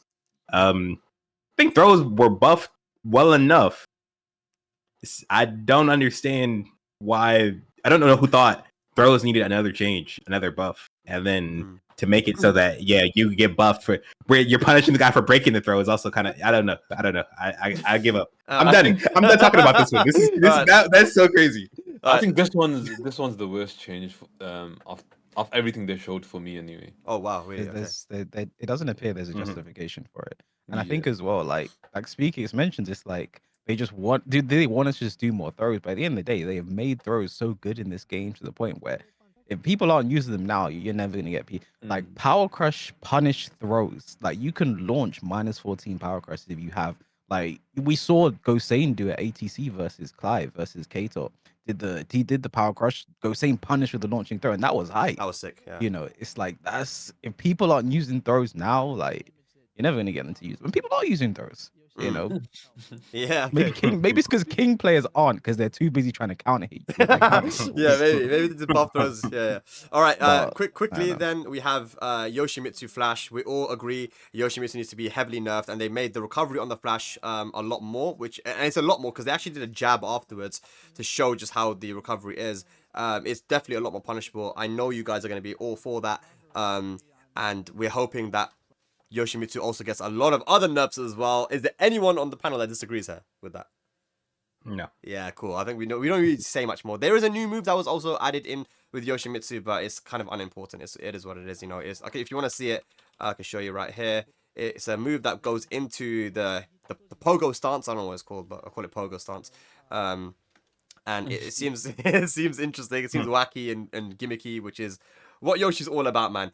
And moving on to our final character, Jin Kazama. Jin Kazama. I mean, it started off really good, when this showcase here with Jin.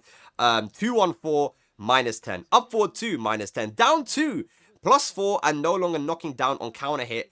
No longer giving a launcher. We all agree with these changes, or do you guys think it's too much? Does someone here think that 214 up forward 2 was nerfed too much?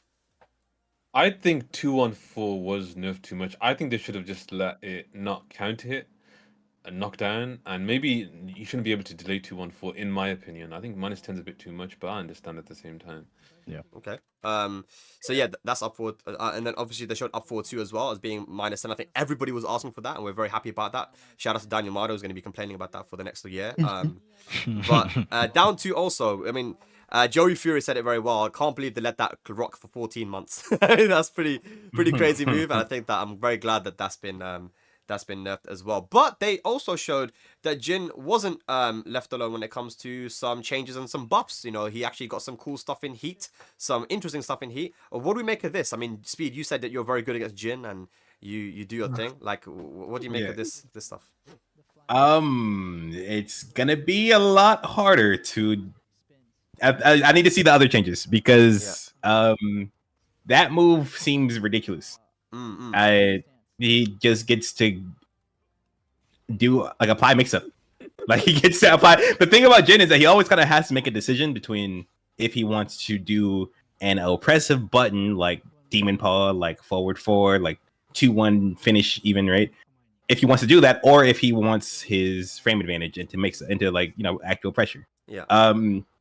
Him being able to do an advancing mid into the plus on block into the stance means that he no longer has to decide, do I want to put a hitbox on the screen or do I want to go in? He can do both at the same time.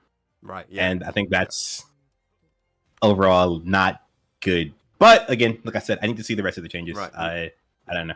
Yeah. Do you agree with that, Fee? Yeah, man. I think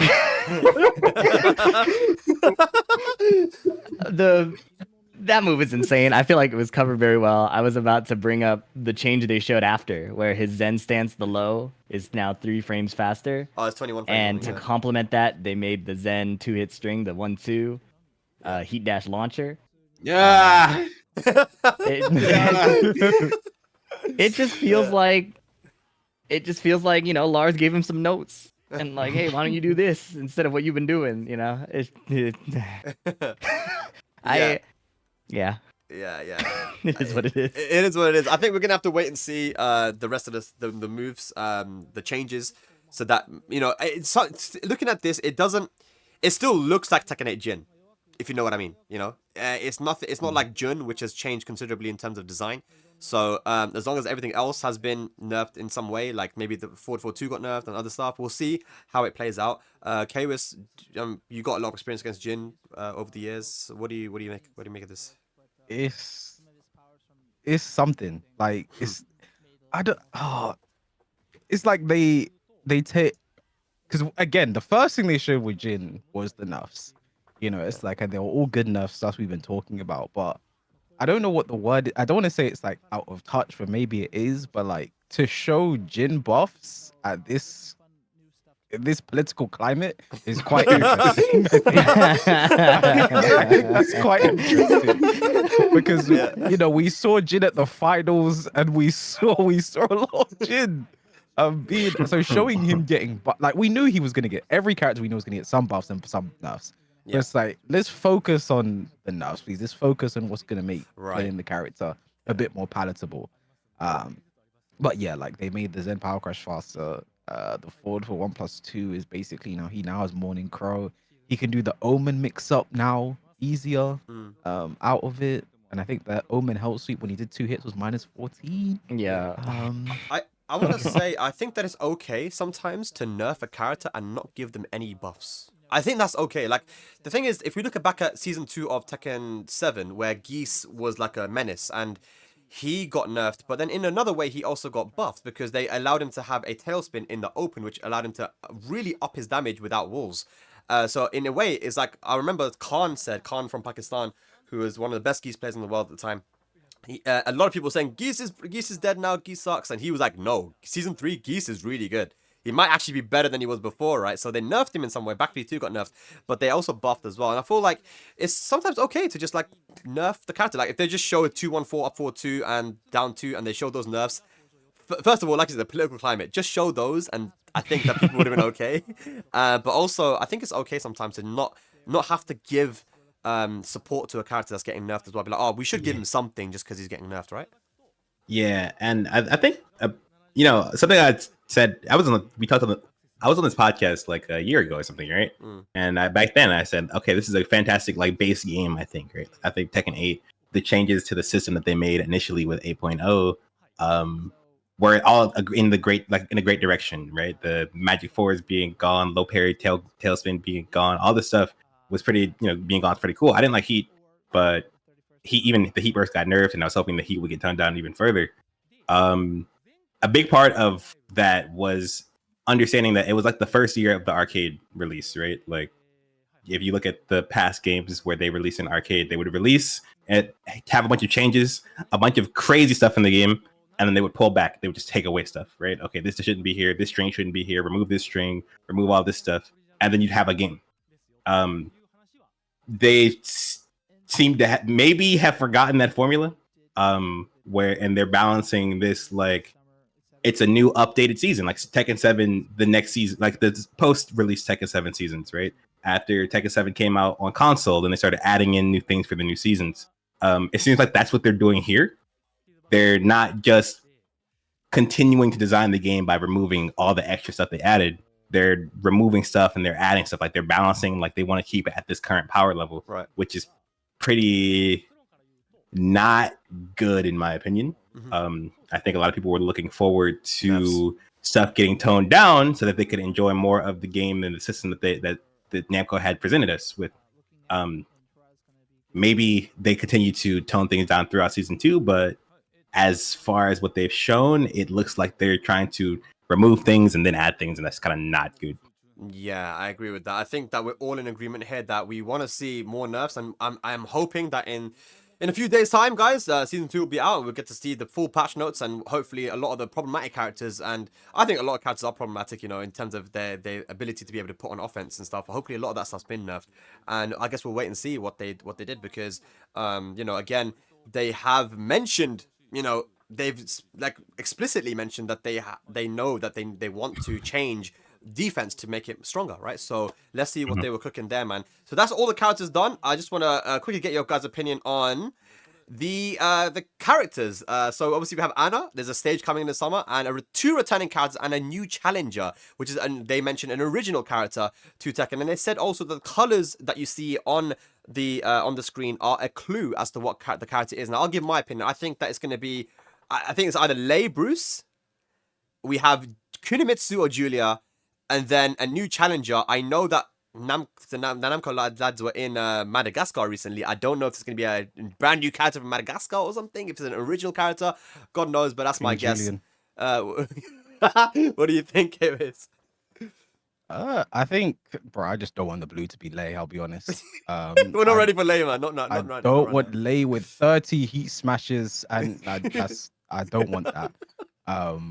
Lei and Mada, like, don't let it be either of them. Yeah. Bruce would be cool. Yeah. And I think the purple was most likely Kunimitsu. I think it was weird she wasn't a base character. Yeah, They put so much effort into her design when she came back. Kunimitsu 2, she has a very popular voice actress. So I was like, okay, they wanted to come back. And the new challenger, like, I think it's early to get a completely new character. Like, is it a bit early? I think we just had 3 new ones. It might be a bit early. I don't know. And yeah, but I think the purple Kunimitsu makes the most sense to me. It could be Julia. Hopefully not. And the new challenger, who knows, man? Could be JoKa. Yeah, could be a Pakistani character, man. Let's go. JoKa, what do you think, man? Bro, someone said King Julian, bro. I'm done. Kobe said it, man. I just hope, yeah, like it's not Lay, man. That's one. I feel like the amount of times I've lost that character, like there's been Pakistanis that have just not picked Akuma versus me and picked Lay instead, bro. Like imagine Lay in this game, bro. It's just gonna be insane. And like I just don't want it to be Lay and Marduk. That's it. That's all I ask for. Julia, I don't mind. But Lay and Marduk, please forget those characters. The new challenger, it could potentially be someone from Madagascar, like you said. Yeah. But I think it's probably gonna be someone from Pakistan, in my opinion. I think. Pakistan, but let's go. Speedkicks, what do you think, man? What's your guesses? I don't have any guesses. I'm not gonna lie. I just hope it's Kunimitsu for the second one. I want Kunimitsu back. I love that character. Yeah. Made you a lot of money on release. It made you a lot of money when you had that release tournament back in Tekken. I remember. And look, it wasn't even on release. That was way after her release. I just picked up the game again. I was like, oh, who's in this game? I saw Kunimitsu, picked her. Oh my god, that's mine. So nice. Hopefully Kunimitsu. Other than that, yeah, I'm fine with Lay. I hope to God it's not Marduk or Falcon Realm. Though. I don't want Marduk players to ever be happy. Because Marduk players' only happiness comes from the people they're playing as not having fun. So like if they're having fun, that means crimes are being committed. So hopefully not Marduk. Hopefully Kunimitsu. Yeah. And a new character I'm interested. I'm actually really interested. I was hoping we'd see one. Yeah. PhiDX. Yeah, I said before that I think Anna belongs in a game with Nina, and I came from Tekken 3, so I think Julia belongs too, as much as I don't like fighting against her. And unfortunately, I feel the same about Lei. You know, I grew up with my dad watching Kung Fu movies, and Lei Wulong was a character we all enjoyed. Nowadays, I don't think I would enjoy fighting against him, but I feel like the character he represents and the gameplay he represents is very unique. I enjoy that from a very casual standpoint as a Tekken. Yeah, true. I also think big fan of Jackie Chan and like the Drunken Master and all that stuff. Yeah. And then I think seeing Muay Thai in Tekken is usually cool, even though again I hate fighting against the Muay Thai characters. They are probably the exact characters that I'm the worst at. Right. But I think it's cool representing that style of gameplay in a character. Yeah. Whether it's Bruce or Josie, and probably hopefully not Falcon Ram. That'd be cool with me. Yeah, and, I think that Muay Thai might be actually one of the most effective and popular martial arts in the world. You see it very often in MMA as well. Like Muay Thai is super, super important, man, in fighting, kickboxing in general as well. Yeah, what do you think of the new challenger? Yeah, I think someone from Pakistan just makes sense. Yeah. It just makes so much sense for that to be the one to pick. So, yeah, if it's not that, I will be very surprised. Cool. All right, cool, man. Well, ladies and lads, that's the kind of overview of our opinion here on the Tekken talk, and I want to also say, you know, like that when it comes to the Tekken 8, I think that the game has become a lot more accessible for newer players. You know, it's become easier in some aspects, in a good way. And of course, like, you know, having a tutorial mode and all these kind of things, I've seen a lot more new players join the game, which I think is great. But one thing I do want to talk about quickly is I want to talk about specifically Street Fighter in a way that it's become such a big game now. Such a big game. The amount of concurrent players that you have in that game at the moment. I've been to Japan a couple of times now, and it's the biggest game like in Japan at the moment. It blew up, and I believe having spoken to the Street Fighter community, they were talking about how, you know, there were events that they did down there with like really popular content creators and stuff, and it just made the game blow up. And it's not specifically that they changed anything in the game itself, but the stuff they did outside of it, I think it really lended itself to help the game to grow and become more popular. So I want to just quickly get your opinion on that. And another thing is also, before so I can finish, that I've seen so many collaborations with Street Fighter with like companies and different things, like when it comes to merch. And I think that Tekken has been doing that, Namco's been doing that, which I think is great, fantastic. But you know, one of my favorite ones is the Nike one that they did, right? So they got the Nike Jin and the Kazuya shoe. I actually have the Jin one, and JoKa got his recently. I think it's great. That kind of stuff is I would love to see more of that. You know, I know they released those Tekken watches as well recently, but I mean, I'm like a massive fan of like the G-Shock series, G-Shock and Citizen Tekken and these kind of Japanese brands, Seiko, and if they, doing these kinds of collaboration, I think it really helps as well. Like look, I'm a G-Shock fan, man. If they added Tekken G-Shock, I would get that frame one. But yeah, they have been doing collaborations. But man, Street Fighter, I just see it everywhere. I went to the B-side label shop with JoKa in Japan in Osaka, and I just saw like Street Fighter stickers everywhere, and I'm like, where's the Tekken stuff? I really hope that there can be maybe more collabs, and I think that it would help. And stuff like Pakistan versus Korea and these things, also these exhibitions, tournaments, they help to get more players in the game. I think Jam Slam, you were heavily involved with that. I think Speed and PhiDX, and I think that kind of stuff is super important as well, right? What do you think? When it comes to like growing our player base, PhiDX. I think the easiest quick change I can think of, it would be so cool if tournaments were publicized in the game somehow. I think that the fact that even someone like me who makes it a goal to cover as many tournaments as possible will miss tournaments is crazy. Like, how is the average person supposed to keep up with everything happening?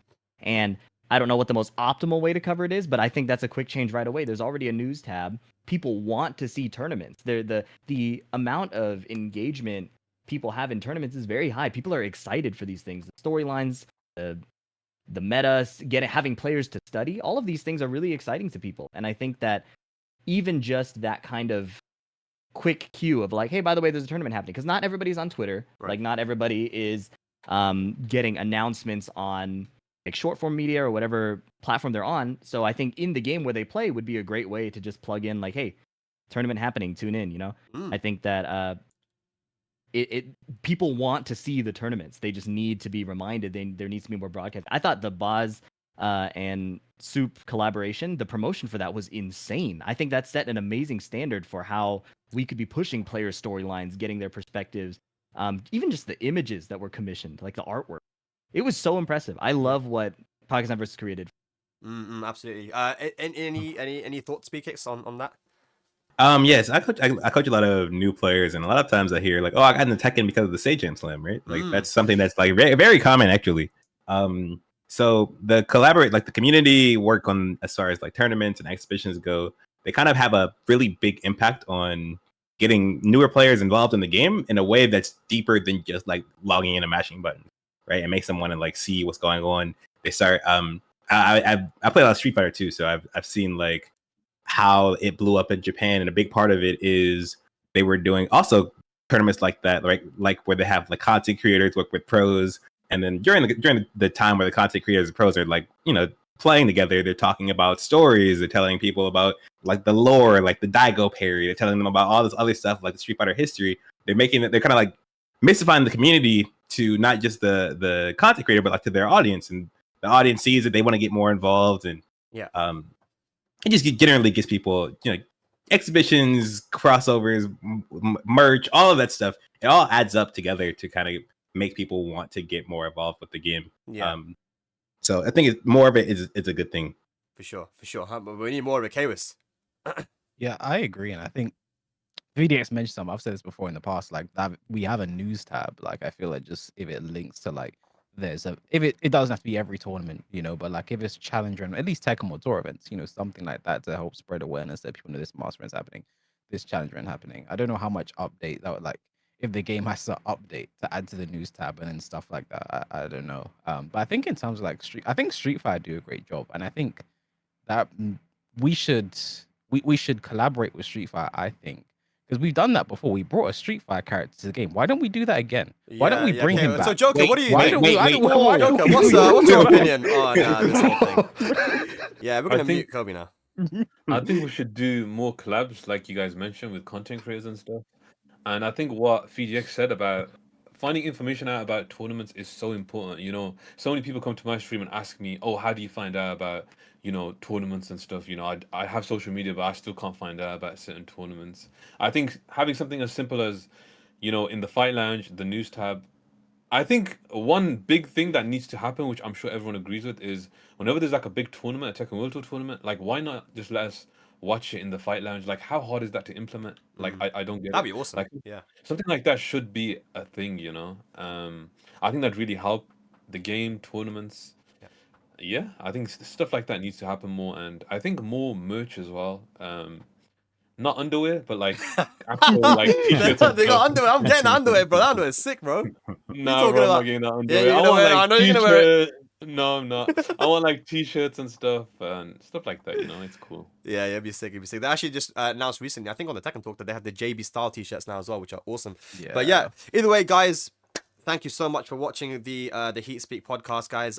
It was great. And again, we do this podcast because we want to give feedback. We want to give our opinion. It's not just to hate on the game or anything like that, man. Yeah, of course, we as a community, we want to see certain things, and we have our opinions on it. But at the end of the day, we all love the game, so we want to talk about it. We want to give our opinion, and we're all gonna keep on playing the game, man. So at the end of the day, much love, man, and that's gonna be it, guys. Thank you so much for watching.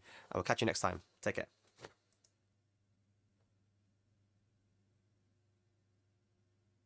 Now, did you really think that was going to end the podcast there, guys? Did you really think that I was going to end the podcast there? You guys are mad. You guys are crazy. Saying, come on, man. What do you think this is? What do you think this is? Ladies and lads, the third topic, the final topic. NA versus EU. Okay, we're going to start off, right? We're going to start off with, let's start off with JoKa on this one. JoKa, my friend. Bro, What do you this think? Speedkicks guy yaps so much. We should call him Tweet Kicks, man. He just doesn't stop talking. He's got an army of glazers on Twitter. It's unfair, man. You can't beat this guy on Twitter, but in game he gets smoked, man. Yo, Oh Speedkicks. my god, bro! I don't know why my Twitter has JoKa so tight. It might be because of what happened to him last time he tweeted at me. I don't know. Maybe. All I'm gonna say is, my fellow Europeans, there's no point arguing with the Americans, especially Speedkicks. He said don't step to Speedkicks. He'll cut you down too quickly. That's what I'm hearing. All I'm gonna say is he can have the Twitter beef, yeah, but he'd get smoked in game like I smoked him at Golden Letters. That's all I'm gonna say, man. That's great. You were at Golden Letters. I didn't see you. Where were you at CEO? Were you watching me when I was in the stadium, by the way? You saw me do the entrance. Oh yeah. No. You remember when we played and you played my Nina, right? And you were like, "Oh God, this matchup is so hard." Right? Oh, like, so you care about casuals now? What about when you got smoked at Golden Letters, bro? What? That's what I'm just asking, bro. Because I remember I was telling you that when people warm up with me, they overperform, and then you warmed up with me, and then look, you went and you got top 8 at CEO. You didn't do it again next time I saw you. That was kind of strange. Maybe it's because you didn't warm up with my Nina. I mean, my fault. you can have these casuals, man. You are watching me play at CEO. You can have the Golden Letters on. That's an invitation. I can have the invitation. That wasn't your home. That wasn't your home, bro. No, I'm not. Birmingham. Birmingham from. Oh, okay. There's a difference between what is it, like a 2-hour train ride? Birmingham is outside of the UK. It's a special place. What is It's that? outside. Anybody else got something to add? Look, JoKa. These Americans yap too much. Mm-hmm. Especially Speedkicks, man. Speedkicks guy just yaps non-stop. He's not good. He's overrated. He's got infinite glazes for some reason. Why are you so mad at me, bro? Listen, I'm just a commentator. I'm just the guy on the sidelines. You know what I mean? I'm retired. I don't even play this game anymore. I can still smoke you with my Nina, apparently, but that's very strange to let that happen. I asked you when you came to my stream, do you think NA could beat EU? And you didn't even seem confident, bro, which is crazy. I didn't say. What do you mean? I said yeah. No, you didn't. You were say it's doable. You said it's doable. It's doable. That's not confident. Yeah, no, it's doable. I mean, I'm not gonna tell you guys we're gonna just straight up beat you because I need you guys to have some hope. You know what I mean? I want you guys coming. I want you guys to be motivated coming into this. Listen, we will send our B team and they'll beat America. Your B team, you didn't win last time. Last How long ago was that? Why are you living in the past for, man? Why are you living in the past? I mean, I'm just saying, no, because I learned from my history. I'm a smart guy, okay? So when I think about the history, I think, okay, last time we were minding our own business, EU said they're better than NA. I'm like, I haven't been paying attention to Tekken. They might be. I watched you guys play. I was first time seeing you play, JoKa. It was actually crazy. You lost. It was 10-8. Then it was the thing is like you guys talk as if we got smoked. It was my first. Well, hold on. I still beat some of your top players. You beat some of our top players. Okay, so you're going on that. Your first international, you beat some top players. Okay, cool. And then we had Nations Cup. What's Gamers 8 Nations Cup after that? You guys You didn't play UK. You didn't play UK. You didn't play UK. You played a crippled French team. You played a crippled French team. I don't hear that. You did not play UK. You did not play Germany. We played Pakistan, bro. These guys played France. Nice one. No, they played Korea. They also played Korea. I just want to say, by the way, I was going to say about Gamers 8. I will just say that last minute, they changed the seeding so that Japan was a seed 2 and Peru got put up to seed 1 because of Tekken World Tour points, because they had a South America Tekken World Tour, and South America had more points, and rank 2 wasn't considered Japanese. So they put Japan as a seed 2. So Japan got put in the group with Pakistan instead of NA. So you kind of had a bit of an easy group as well. So had an easy group. Okay, listen. All I'm saying is you guys, because you guys said NA. It's USA. Okay, it was Nations Cup. It was a country based tournament. You guys had 3 countries out there: Germany, UK, and France. France got smoked 3-0. That was just the cleanest 3-0 I've ever seen in my life. Super I wouldn't take that, you know. Super, he was one of your best. He's not even talking. Let's talk to us. that was one of your best. And then you guys didn't even make it far enough to see the US, right? Highest outplaced 3 different countries and smoked 1 in the process. But then after that, doesn't the Tekken World Tour finals have more Europeans and better placements in the finals in America? What year was that? 2023. 2023. Where were you guys at EWC, man? At EWC, why are you mentioning EWC? That's not a Nations Cup, is it? I thought we were talking about. I thought we were talking about team NA versus EU, right? The whole team orientated thing. Okay, I don't think whenever we group you guys up, for some reason you find a way to lose to NA. Somehow. What are you guys doing? And everything, man. I'm getting active. Bro, I'm getting active. The thing is that it's important, though. It's important to... So, okay, let me just tell you something that happened. This is a true story, by the way. I was in EWC, and I was walking with some of the organizers, and I said, these rooms are really cool, but why is this one empty? And they said, this is where USA was supposed to be. I was very upset about that. When I saw that, I was like... But couldn't you like invite them to just come and watch? And they said, I'm sorry, they didn't qualify because they shit, bro. That's what he said. And I was like, bro, don't say their shit. I said, don't say their shit. That's really rude. And he goes, but they are though. They fucking suck. And I was like, oh, bro. Look, bro, listen, man. With JoKa, do you have something to say about that one? Because last time I watched an EWC tournament, I watched you lose to Ty. So I don't really know if. Ty and who else beat me? Fear Silence have beaten me in Tekken 8. No problem. They can have that, man. That doesn't matter, man. Like, he beat me final round, final game. It's okay, man. But what did Ty go on to do after that? What has he done? Like, what have the Americans done in terms of tournament results? Like, you guys can't even win your own majors, bro. You guys can't even win your own majors. You guys listen, bro. Those guys. Listen, I'm not those players. Those guys barely go to tournaments. Somehow they manage to. Why are you competing then? Wait, what? Why don't you compete then if you're the big guy, man? I'm not the big guy. What I'm telling you is that those guys, they barely travel, they barely go anywhere, and somehow every time I look at an NA versus EU event, NA's always winning. I don't understand how that happens. I'm actually curious. Don't you guys play all the time? You guys got like multiple 99K points. What I want to understand is Kevin, go on. What were you saying? No, what I understand is how did me and JoKa, two UK brothers, 2 European players, we walked into Florida, we walked into your own country, walked into there. We both got top 8. Where are the Americans in that top 8? That's what I want to know. I don't know. Look, bro. You were there, Speedkicks. Where were you? Yeah, that was my you were there. Where were you? My first week playing this. You were both there. Where were you? Are you there? PhiDX, were you there? I was there. I was there. I got my JDCR win. I got my YouTube video, and I did my job. Look, if I was European, I would be very upset right now. I'm watching supposedly 2 of our best guys come at 2, like a content creator and a retired old streamer. That's so strange. I'm on an equal foot. We're on equal footing, or what? Get this retired shit. You put in more hours probably than me and Kayris combined. Listen, there's just no way. Listen, get your ass. Stop competing, bro. Like, just stop with the excuses. Want me in. You want me on the stick so bad. You can see the active pro. You can see King Ray Jr. He went to your country, got second at your Masters. Oh, I wasn't there. We went there. You weren't there. Listen, bro. What did King Ray Jr. do at Mexico? Did he even make top 8?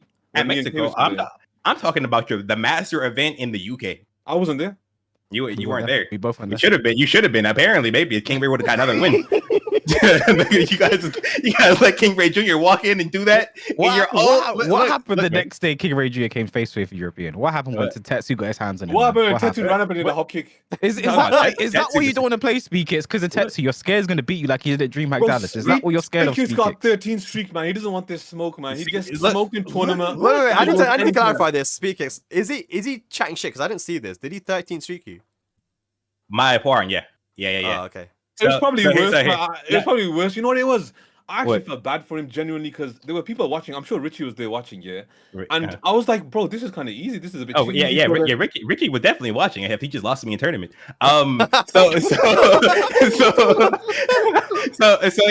So on day 2 of what was that tournament in your country? The I got top 8. Oh, Golden Letters. Yeah, day 2 of Golden Letters, where top 8 was going on. You know, I sip on like 2 Red Bulls. I'm burnt out. I'm playing top 8. I'm struggling, bro. I'm old. I can't keep up. I sit down. I look at JoKa. You know what JoKa's been doing? JoKa's been in the cash room the whole time. Why is JoKa been in the cash room? No, that's not true. Why? I asked you. My bad. No, He went to go have breakfast, listen. have some tea. I said to you, yeah, I want to Mhm. play you. I said that to you when I first saw you. I said we need to play, and you said yeah, sure. And what happened? Yeah, sure. I only played before Sure. that. I gotta give you your run back. You know what I mean?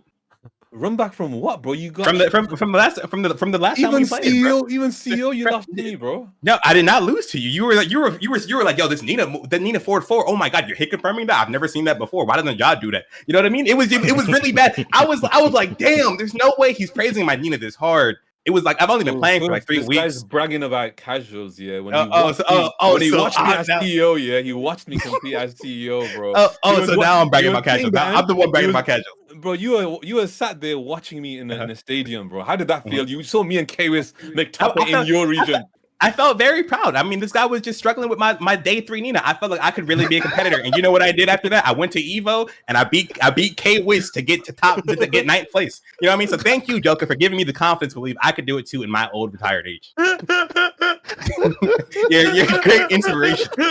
Hey, Kwis, fight back, bro. No, but when here's okay. No, here's the thing. Here's the thing. Now listen, you Speedkicks, you're a smart, you know percentages, you know numbers. Like nothing in this life contributes like 100%. I went to America, I don't know, 4 or 5 times last year, something like that. I only lost to 1 American that happened to be you. You know, okay, cool. But like the rest of them, like how many times? Of course, at some point I'm gonna have to lose to an American, man. You know, at some point it was gonna have to happen. Then I played Fear after that, washed him, and then I moved on to the rest of the tournament, right? But it's like at some point I had to lose to an American. I'm glad it was you. You know, I'm glad it was you, Speakers. You got that win. And this is why we want you to compete, man. You know, well, this guy's just yapping, man. Tweet kicks, man. We need to change that. PhiDX, what do you think about the EU versus NA? And be honest, because at the end of the day, if we look at the statistics, which our good friend Pun Life came out with, there's been a lot of statistics thrown around, a lot of rewriting of history from Speedkicks. But the Pun Life came with the real facts, and he said that EU is actually outplaced a lot of America in actually many majors, including ones in USA. And actually, we asked a lot of the Koreans, and I know that you guys were not happy about this because I asked JDCR, and that one really set you guys off. He said that you guys suck, and that was from his. I didn't tell him to say that. People said I paid him. JDCR has a lot of money. He doesn't need my money, bro. He said that himself. And then Kokoma said you guys suck, and it's like, bro, what's going on, man? What do you think? What's going on? Yeah, I mean, you know, the statistics don't lie. And I think that it is pretty impressive that even going back through Tekken 7, EU tends to do better than the US, do better than NA. They place really well, which is why I'm just surprised that the head-to-head seems to go our way. So they got them shook. They're like big bro. I can't. They're like, oh my god, it's big bro. It's big. It's US. We can't beat him, bro. We've always been losing to the U. Ever since, you're the people who taught you the game back in the day. They were fighting for their lives against the USA. It's been going on for a long time. I get it. It's probably a mental thing, maybe. Bro, you guys this guy yaps so much, man. It's insane. Tweet kicks, man. You should shut up and start competing, man. Shut up and start competing. No. You want the old man on the 6? We got young blood that's gonna be ready to cook you guys as a generation. It's a generational rite of passage. You know what I mean? First you start learning the game. King Ray Jr. Gets his first, second place at a master event in the UK. Good travels, good all this stuff. The next step in the rite of passage is beating up EU in the team event. I can't wait to see it. It's gonna be great. That's gonna be the moment King Ray locks in. Listen, what's gonna happen when you guys get shut on, man? What are you gonna say? Then? Tell me. Win? What do you mean win? That's not gonna. What would happen when the sky is red? It's never gonna happen, bro. I don't know what to tell you. Listen. I'm asking you a question. What's gonna happen when you lose? What's your excuse gonna be? Oh, we didn't have Speedkicks. We didn't have Jimmy J. We didn't have Ninja Killer, bro. Ninja Killer have no margin. What do you think? What do you think of the Ninja Killer, JoKa? I don't know. I've only watched one tournament he's competed in, and he beat Joe Chris, so I'm guessing he's good, right? Yeah. But then again, I've already beaten Joe Chris twice anyway, so that's not much of a problem. It's not a big deal. What, you say he's free? He's all right. I respect Joe Crush. You respect JoKa. I But feel like this. Shadow's lost 3-0 to me in multiple Tekken games. This is your best player, bro. And you know what? You know what makes me angry? It's What? insane that people leave Anakin out. Anakin is still the GOAT. Anakin's your best player in America. Anakin's the best player in America. We have so many good players. I don't know who's even the best. Why do you say Anakin's the best? Because he beat you in casuals. I hear you like casuals a lot. He's been in tournaments. He's been in tournaments. He's been in your tournaments. Okay. Wait, you lost to Anakin in tournaments in Tekken 8? No, 7. 7. Never 8? 8 Okay, just making. Actually, 8 I don't know. 8 I don't know. 8 I don't know if I played him. I played my golden letters, but that's the only one I remember. Was that in tournament or casuals? Tournament, of course. Oh, okay. So only with you. I talk about casuals because you mentioned casuals as CEO. You bum. I mentioned casual CEO. You mentioned casuals first. Let the record show. Bro, I see this running black guy, man. This guy's hyped over his win on a debuffed knee, bro. Knee when he was at his weakest at Philippines, bro. Hyped over that win. These guys are funny, you know. I swear. Look, man. We don't travel often, but when we do travel, apparently we get wins. I guess it's just how that works. Travel. I left the country. What wins? Like, can you give me some examples of like which bro? I left America. Listen, first of all, I'm old.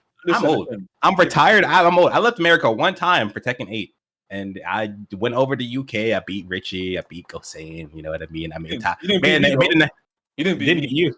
You couldn't be. I didn't see you in top 8. Unfortunately, I saw Kane and Trench. He's really good. Little bro, have the golden letters, have the invitational. I'm at Tekken World Tour Masters. Yeah, you see me at Tekken World Tour Masters if you can make top 8 there. See you at what? I'm not gonna see. Listen, bro, I enter. Like I said, I enter rarely. When I do, I outplace Europeans somehow. I don't know why. You guys play the game all the time, right? Wait, hold on. Wait, who did you lose to? Who did you lose to at DreamHack Dallas?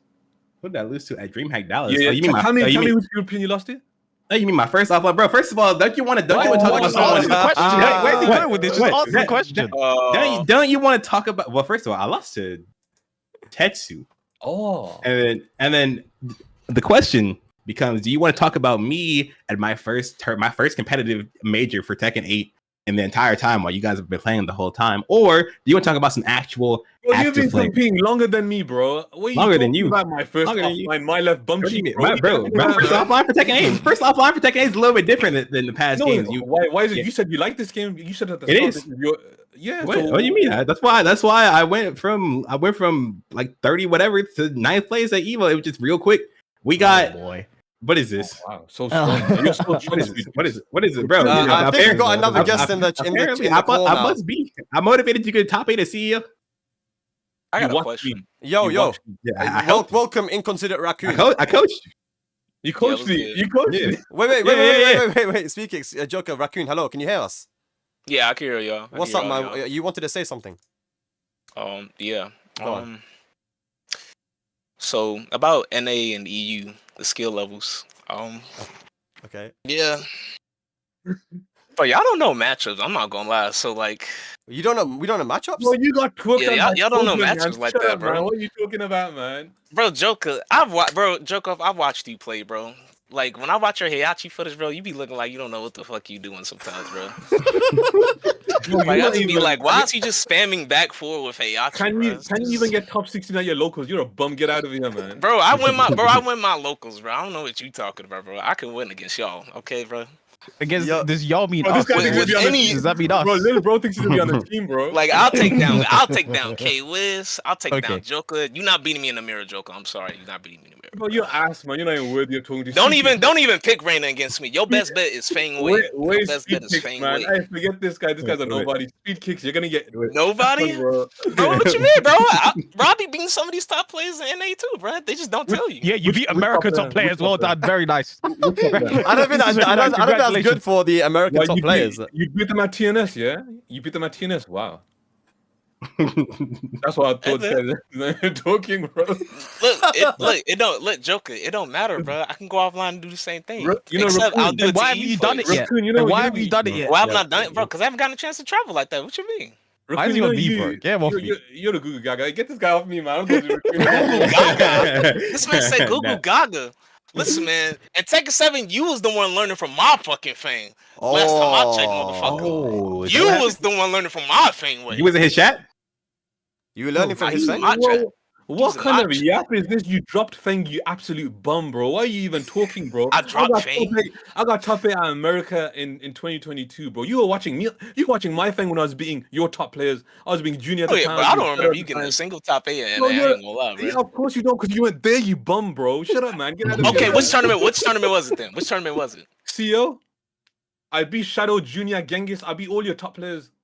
That's what I thought. I ain't gonna lie, I do not Get this remember. fucking out of here. You Get were this fucking out of here, man. CEO 2022. Is that the tournament where K-Wiz lost to the Lucky Club? Was it? Oh, wait. Hold on. Wait, First yeah, off, okay, first hold off, on. first off, It was first a off, Lucky first Chloe off, player. Which first one was it? off, Was it first Kaiser? Listen, First off, that was CU. That was CU 2021. All right, that was Right, that was a long time ago. I was alone. I walked into that venue. They said be there for 10. I get there.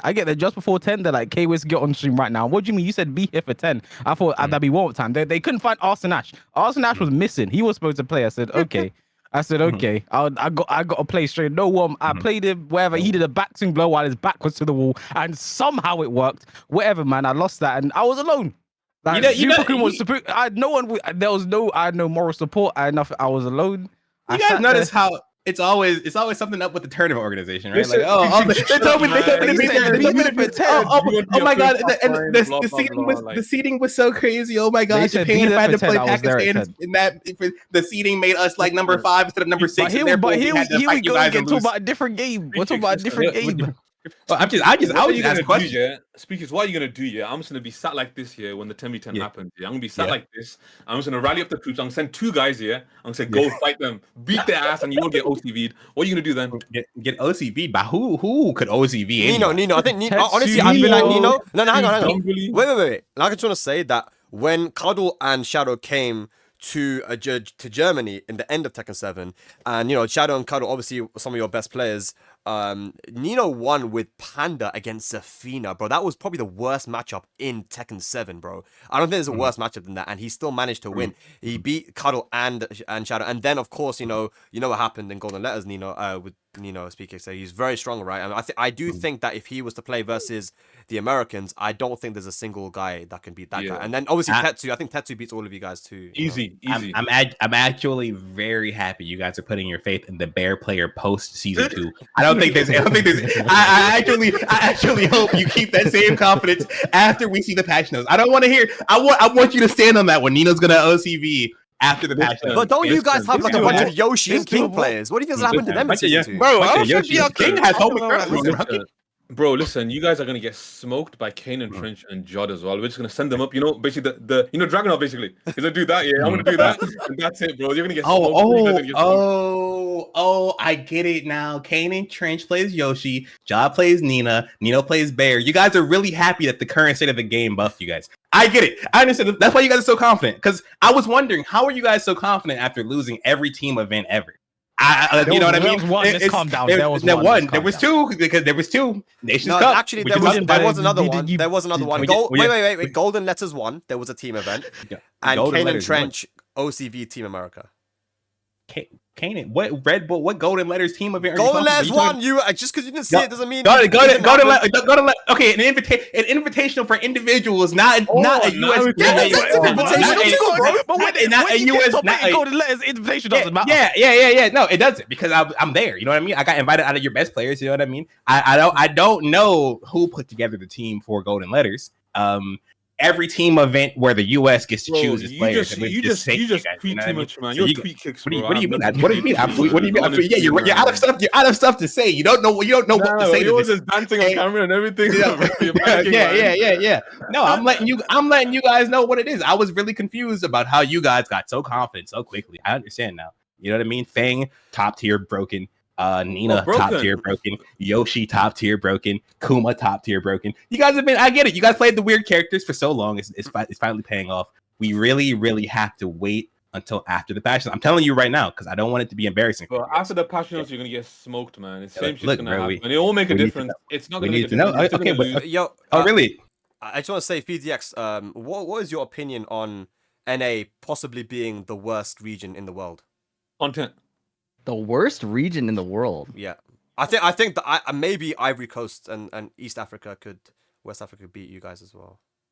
Listen, I don't know. I think there's a lot to be seen by how it goes. As Yeah. far as we're talking about NA versus EU, that's the only conflict I'm concerned about at this moment. Bringing out outside factors. No, but not really I'm just. It's just a concerning question. Like it's kind of loosely related to what we're talking about right now. Like, do you think you're the worst region in the world?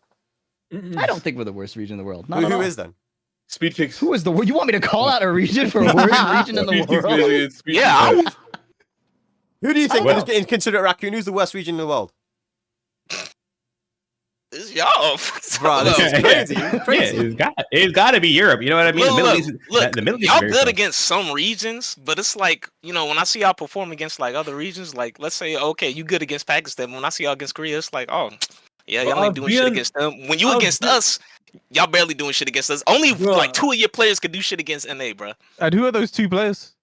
Let's see, probably what's his name, Tetsu and JoKa. Oh, and maybe Jod, but I've seen him take some crazy L's. Well, Is that what why I else got top does God take? 8 in CEO? Is that why I got top 8 then? Nah, What? And I no, I've bullied the seen boy Shadow. Tetsu. Is No, that- no, is that no. why- Tetsu at Evo, that man lost to Just Frame James. That shit was crazy because he don't even be playing the game like that. we don't count Y'all that. be That didn't happen. look, bro. That wasn't real. Doesn't he play Yoshi? That wasn't Nah, real. that was real. Akuma. Why is that not Oh, you real? play Yoshi and Biz, bro. So now Yoshi and Bears don't count, huh? Now it doesn't. Listen, What happened? Don't you guys play against Yoshi and Bears every day? I just wanted to get you riled up, but listen, it's not Yeah. gonna make a difference, regardless of Yeah. character. You're all gonna lose, regardless of any season we play on, any game. You're gonna get smoked, man. Any Speedkicks, game? Are you go sure?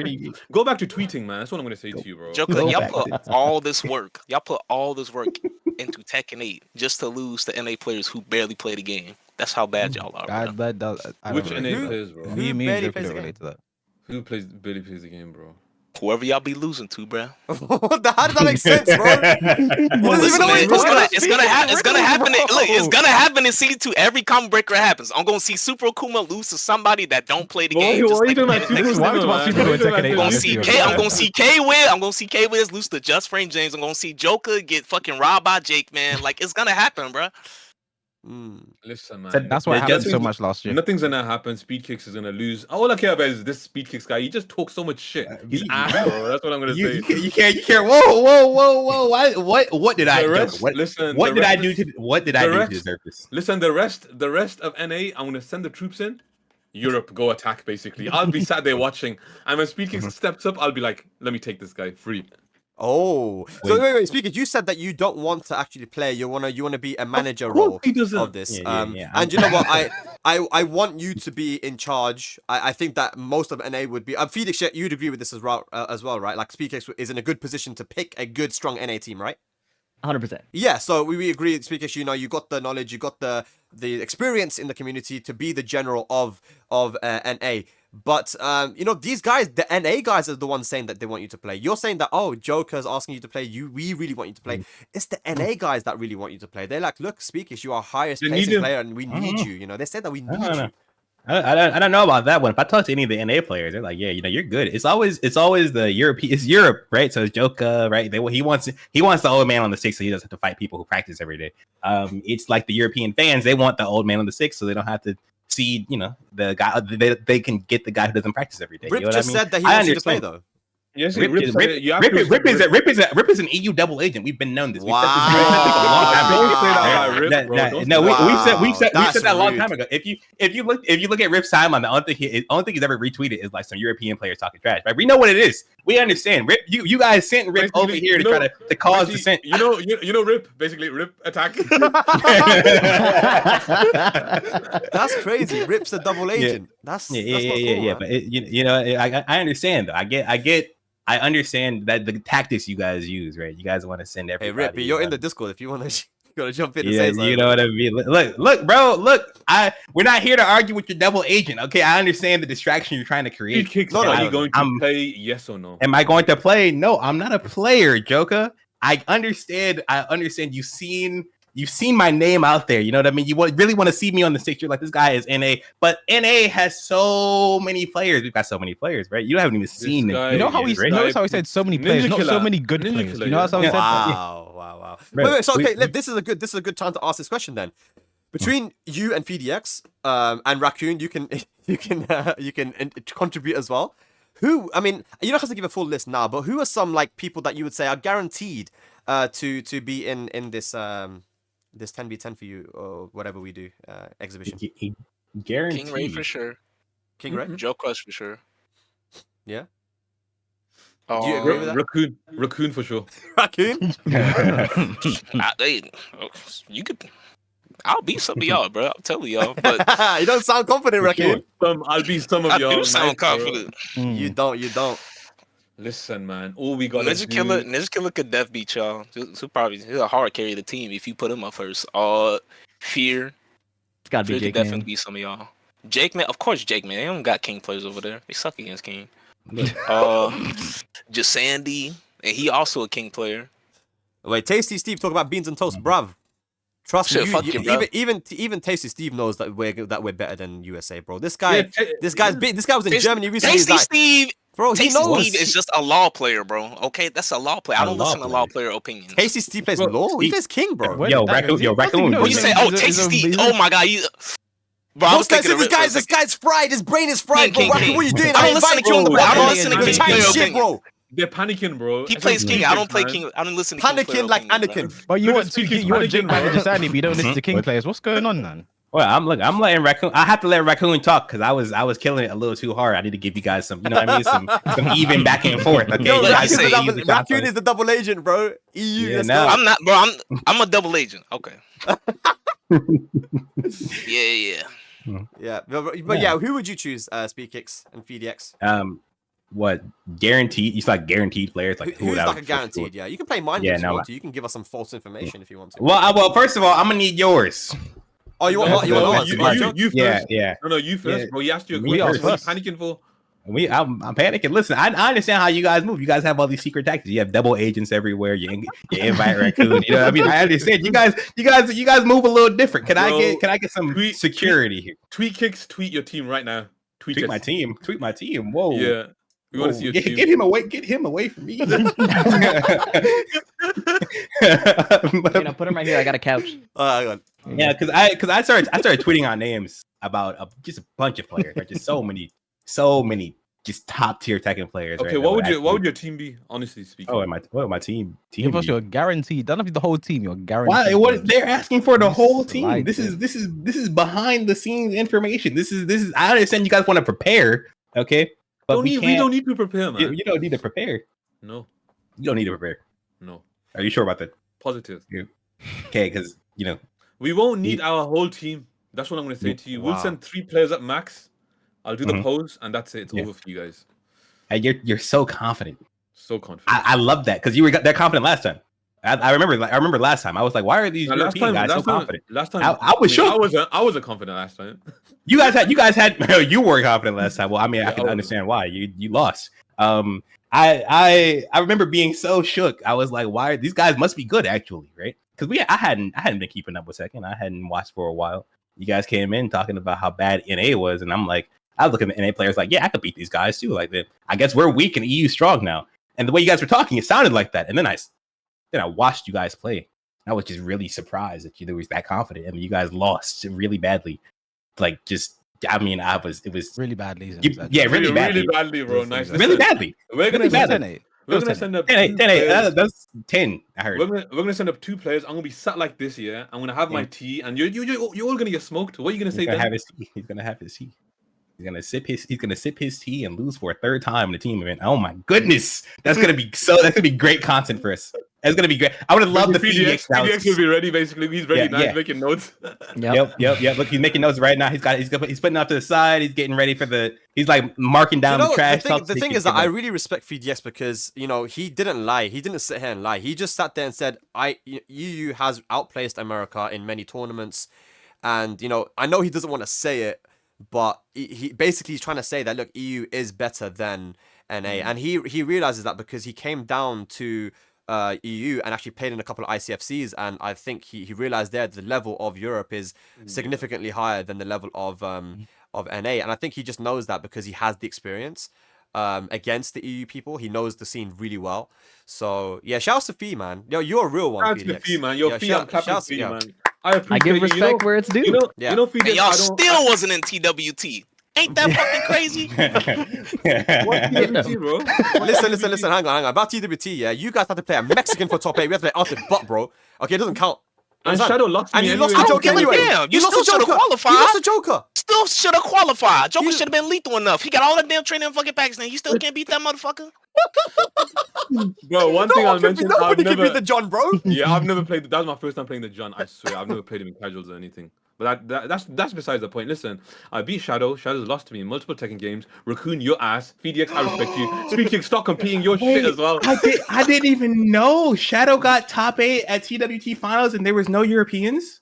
I mean, he Wait, lost that's- to me. wait. He lost to me though. He lost to me. Wait, he lost to you. Then you watched him play in top 8. That I was didn't watch great. him play. I didn't watch him play. Oh, you didn't watch him play? I wouldn't No, have looked I was- either after I was losing like that. You know what I mean? You must have been in the room having to cry or something. Like it had to get really bad because how did you miss that? You're Mr. 99K, right? You have full max rank points in EU. You grind every day, all the time. Rank doesn't mean anything. Rank doesn't. mean anything. It clearly doesn't if Shadow win, right? Because you're not your max points and ranks. I mean, Shadow spends all his time playing Overwatch. You know what I mean? He sometimes he logs into the game. He shows people He how. spends all his time playing Overwatch, and then he goes to Germany and loses. And then he goes to DWT and just outplaces your whole region. Your whole region. And what did Shadow place in Amsterdam LCQ? What did Shadow place in Amsterdam LCQ? I don't know. I I don't know. DVP. I swear he lost to DVP, no? Amsterdam LCQ. Was lost that Tekken to- 7? He lost He it lost just to so you know. Just so you know, bro, DVP plays once a week, bro. Poor guy. Are you- is that He lost is to that someone that plays once a week. Is that Tekken 7 you're talking about? Carry on. Is it? No. Oh, okay. You were talking about Tekken 7. Oh, my bad. What my happened, bad. Kobe? You played Shadow as well. You have experience with Shadow, right? Oh yeah, we played in Mexico. What happened? It was a good game, man. He played well. He was a good player. Hmm. But and that's your best guy apparently. So That's your best, apparently that's your best guy right now, man. Him and what? King Ray? King Ray Jr. King Ray, basically, we send Tetsu basically run up, hop kick. That's it. Tetsu. Over. Listen. I'll say one thing. Tetsu is your best player, probably, right? Guaranteed. No. We have like 10 best players. No, Tetsu is clearly your best player. No. Right now it's Strog, it's Higum, it's Dombili, it's Nino, it's Tetsu, it's Jod, it's Gosain, it's Ken and Trent, it's Sin, and then it's you're just naming a bunch of names. You know what I mean? Tetsu. They're all equal. They're all equal level. I understand you're European. You can't really see fundamentals. So I'm telling you right now, Tetsu has the most. Okay, he's got the best fundamentals out of all of you guys, but he does struggle with those crazy. I want to ask matchups, you. right? I want to That's ask you, why I mix Speedkicks. I want to ask you quickly. In your opinion, do you think that Russia is a part of the European scene? I want to know your opinion because I know what the Russians think. I know what we think. What do you think about Russia being a part of, Team Europe? what I think about Russia? Okay, so So I was asked about E versus NA, and now it's Team Europe. It's very confusing sometimes. What is Russia part of Europe? Because people say it is part of Europe. It's part of the European continent. Yes. Okay. Is it part of EU? What do you mean, the European Union? UK is not part of EU. Yeah, EU. Oh, but the UK European Union is a trade and economic and political union. That doesn't matter. Right. About that, UK mate. is- That's okay, dumb. I'm just asking questions because every time I talk about this, because I'm American, right? Pardon me, I'm American, right? So Okay, it's so European geography. yeah, no. Okay, so Switzerland, I don't believe is part of the EU either, and we had Kira playing last time. So forget about the EU. Well, I mean, yeah, you guys do need all the help you can get. You can go ahead and have Russia and Kira. Okay. So you say, wait. I just want to know: are you actually saying that Russia is? You're okay with that? Am I okay? And then education, basically. Probably not. I don't You've heard about that- Strong, haven't you? You probably because tweeted about it. You probably tweeted about it, didn't you? Yeah, I mean, no. Listen, Strong is Strong. Listen, you watch at home and you tweet about all our players because you know you'd get smoked. Whoa! Wow, JoKa. What? Listen, bro, JoKa. What? I don't know what I did to you. Okay, I kind of do a little bit. I know a little bit what I did to you. Okay, but I don't know why it's warranted all of this. Okay, there's no. Listen, Speedkicks. You talk so much. You put in so many hours, like your fellow countryman said. Rip said to you, play in the exhibition.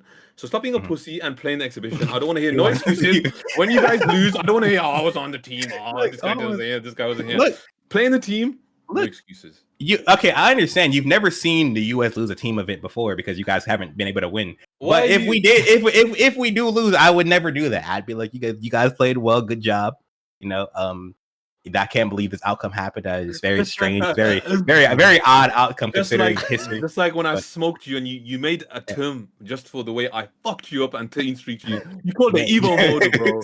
So, like I motivated you. so- You probably tweeted after that event like, I'm gonna practice so hard. I did not tweet. I'm gonna practice so hard. You But know listen, what I mean? I was in your stream and I heard you say, man, that JoKa guy something else in casuals and in tournament. I heard you say that. I said that JoKa guy something else. It's clearly made up. Something else is nothing I would ever say. I said like a British term.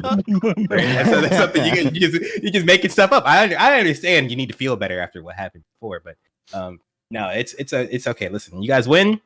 There will be no excuses. There will be no oh, what if Jimmy J was here? What if Speedkicks was there? You know, none of that. Glitch getting Cannon honestly, you should reach out to Jimmy J, Ninja Killer, who else fighting GM, all these guys. You should reach out to all of them. Yeah. I mean, genuinely, you should. I'm sure you can like make a video and they'll just come to you and then they'll play in the team or something. You guys you know, basically, I don't know if pro players are consumers of PhiDX content, but you know, I can try. I can't wait for the PhiDX video where it's just like after the 10v10 and EU wins, he just makes a video and he starts it with NA just got fucked up, and it's just like the whole like, you know, that would be so sick. You should start a video like that, Phi, when we win. That'd be sick. And get a lot of views, 200k minimum. We will do our best to reach out to our best players. The thing is, it's really hard to motivate them to come out unless they have thought of genuine competition out there. You know what I mean? And it'll be really hard to tell Jimmy, yeah, come out to fight some Europeans. He'll be like, Europe, don't they not block over there? Right? I'm just playing Brian. I'll just be a lot of counter rates. It'll be kind of free. Like it was last time he ran to Europeans. Oh, last time when he lost to Goonie 9 rounds straight Goonie into beat Germany. 9 rounds. I said last time. You're talking about Tekken 7. I'm talking about Tekken 8. When did he go Tekken to Europe in Tekken 8? No, he didn't go to Europe. Europe came here and lost to him. I forgot who was it. Who played Jimmy? Oh, we'd have to check it. He beat Yagami. He didn't beat in European. There was, if you say so, bro. So now you're coming off to Australia now. I don't know if you want to get on to Australia. Education, bro. Listen. First of all, I don't want to get after Australia. Okay, those guys. I feel like those guys can talk better. They like to talk better than all of us. Okay. I'm not trying to beef with any Australians. Okay, they're too. Yeah, those guys are too much. I see them out of it. But yeah, no. So I'll do my best to reach out to Jimmy and any player I think is good enough to beat you guys up. I mean, there's a lot of players that are good enough to beat you guys up. We'll reach out to our best players and then what's your team then? Speedkicks. It's our team. To be fair, JoKa did give his 10. So what would you like? It doesn't have to be guaranteed, but who would you kind of think initially? What's been in your mind of a 10? Initially, I think obviously Joe Crush, Shadow, Cuddlecore, King Ray, Anakin, Joey, Ninja Killer, Ty, Vic Timo. It could be Rhythm, it could be Jake Man, it could be Fear, it could be there's so many people it could be. It could be you. It couldn't be you, man. It couldn't be me. I don't know why you guys think Speedkicks, man. Why not, bro? Come on, man. Why not? Listen, okay. I know I'll be making it look easy sometimes, like when we play casuals against my Nina after 3 weeks. But you got what, 13 streaks? You switched off of Nina and you still lost with Horang? So that's what I'm saying. I know I'm making it look easy, but it actually did take some time and preparation. We have a term when we 10 streak someone. We call it membership card. I gave you a membership card. I want you to remember that. The JoKa, you have the JoKa membership card. The next time I see you, I'm gonna give you a membership card like this. Basically like this. It say JoKa on it. It say JoKa beats Speedkicks. That's what I'm gonna give you. What am I looking at? Is that thing? It's a membership card for you. Yeah, you have a card. You have a card thanking you for the carry from that character, huh? I will beat your ass with Heihachi, bro. We know about you and Mishima neutral. Right? We're not gonna talk about that one. Who are your Mishima players? Who are our Mishima players? Shadow. I know we don't have Mishima. I'm the Mishima player. I'i'll cook you in a Horang and Heihachi mirror. Whoa! JoKa said he's beating Heihachi mirror. You do have Mishima players. Wait, who? You, Raccoon. Me. Oh, bloody hell. Bro, this guy's my mama. Oh, yeah, man. Fuck him out. Yeah, man. Oh my god. Yeah, I think that's probably a good time to end it, man. Raccoon. I would love to. I'm not the only one either. We got hidden Mishima players that Speed don't know about. Speed doesn't know? Who? Lord Ishan. See you, motherfuckers. He just left. Who the fuck is that? He's just promoting his Discord. That's a guy from his Discord who be playing Kazuya. Oh, okay. Is he good? He's okay. He's learning. That means enough. Is he getting coached by you? Not really. No, I taught him one time. I taught him like had one session with him, but Nice. I don't know. I don't know why Raccoon brought that one up. I don't know why. Listen, Raccoon moves in ways we can never understand. Okay. Agreed. I agree. Speedkicks. All right. Well, listen, lads. I think that it's been going on for a while. We all have stuff to do now. The NA versus EU exhibition is going to happen. I said that there are 2 locations that are currently on the table. I can't reveal that right now where it is or what those 2 locations are, but both of them are going to be incredibly hype. They will happen at different times depending on which location is chosen. I'm in contact with Speedkicks right now. We are talking. We are making sure to negotiate and coordinate so that we can all be happy for what is about to come. And let me tell you, ladies and lads, that if whatever does happen, you are going to be surprised. There's going to be some stuff that are going to be surprises for you as well. You think it's just going to be a typical exhibition? No, we're going to be bringing stuff to you that is going to make you guys lose your shit. Okay, so it's going to happen. The only question is about when it's going to happen. And we know what's going to happen, right? EU's obviously going to win. We know what's going to happen. And PhiDX knows what's going to happen. He's already making the fucking video for it, man. So, it's we'll see what happens. But either way, it's going to be entertaining, man. It's going to be very, very entertaining. Kwis, JoKa, Speedkicks, PhiDX, and even consider Raccoon. Thank you very much. Is there anything you guys want to say before we close up today? Kwis, I'll start with you. We'll start with Kwis. Again, the Americans want to talk, but when me and JoKa went to their country, and we got top 8, I didn't see. If you look at that top 8, there are a lot of red, white, and blue flags. Dojin's flag, there was a Korean flag, but none of them were the USA flag. And I want you guys to remember, every single day you think about talking about us, think about that one time me and JoKa were doing entrances in your country, and there were none of you man there to do anything to stop us. Holy Remember shit. that. All right, PhiDX. Closing You know, I statements. haven't spoken much just because I feel like we put our strengths where we need to. Speed can handle all the talking. On Twitter, that's where he's gonna handle the talking, man. Our players will Maybe handle right all the here. playing. And I would love to handle the documentation of a beautiful NA win at the end of the day. Okay. I'm confident. I'm excited. It's going to be a good show. Okay. JoKa. Listen, all I'm gonna say is I have the utmost respect for all my American friends. Besides Speedkicks, this Speedkicks guy yaps too much. This guy, I don't like him. He's carried by Twitter. He's not good. He has an army of dick riders. And all I'm gonna say to you guys, you're gonna see my name. You're gonna see all the other Europeans' name. We're gonna come to America. We're gonna do what we usually do. We win over there. We beat the Americans. But yeah, see you soon. Speedkicks. I don't want to hear no excuses. Tweet kicks.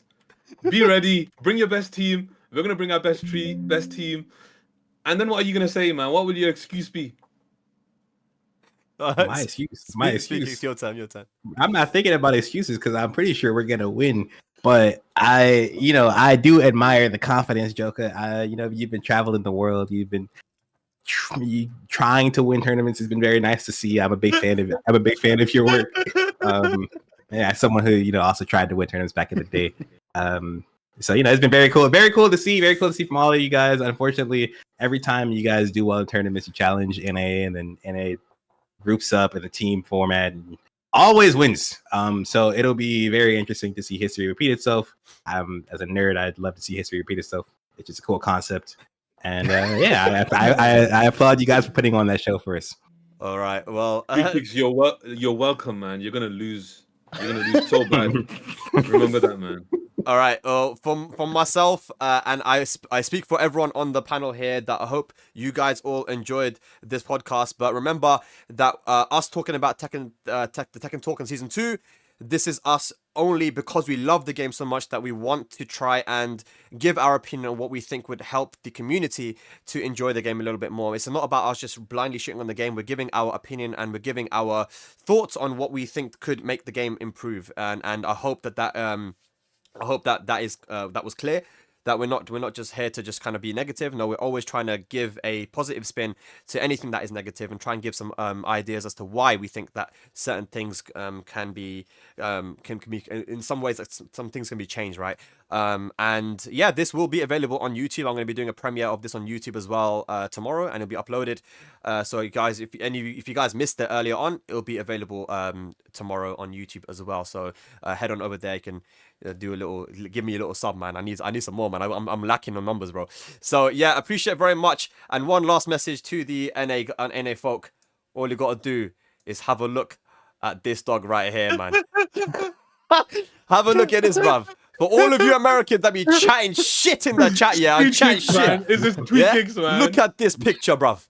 And let it etch into your mind, okay? Ladies and lads, thank you so much. And Kwis, PhiDX, Speedkicks, and JoKa, thank you for joining. I will catch you for the next Heatspeak. Take care. Speedkicks. Yeah. Yeah. Yeah.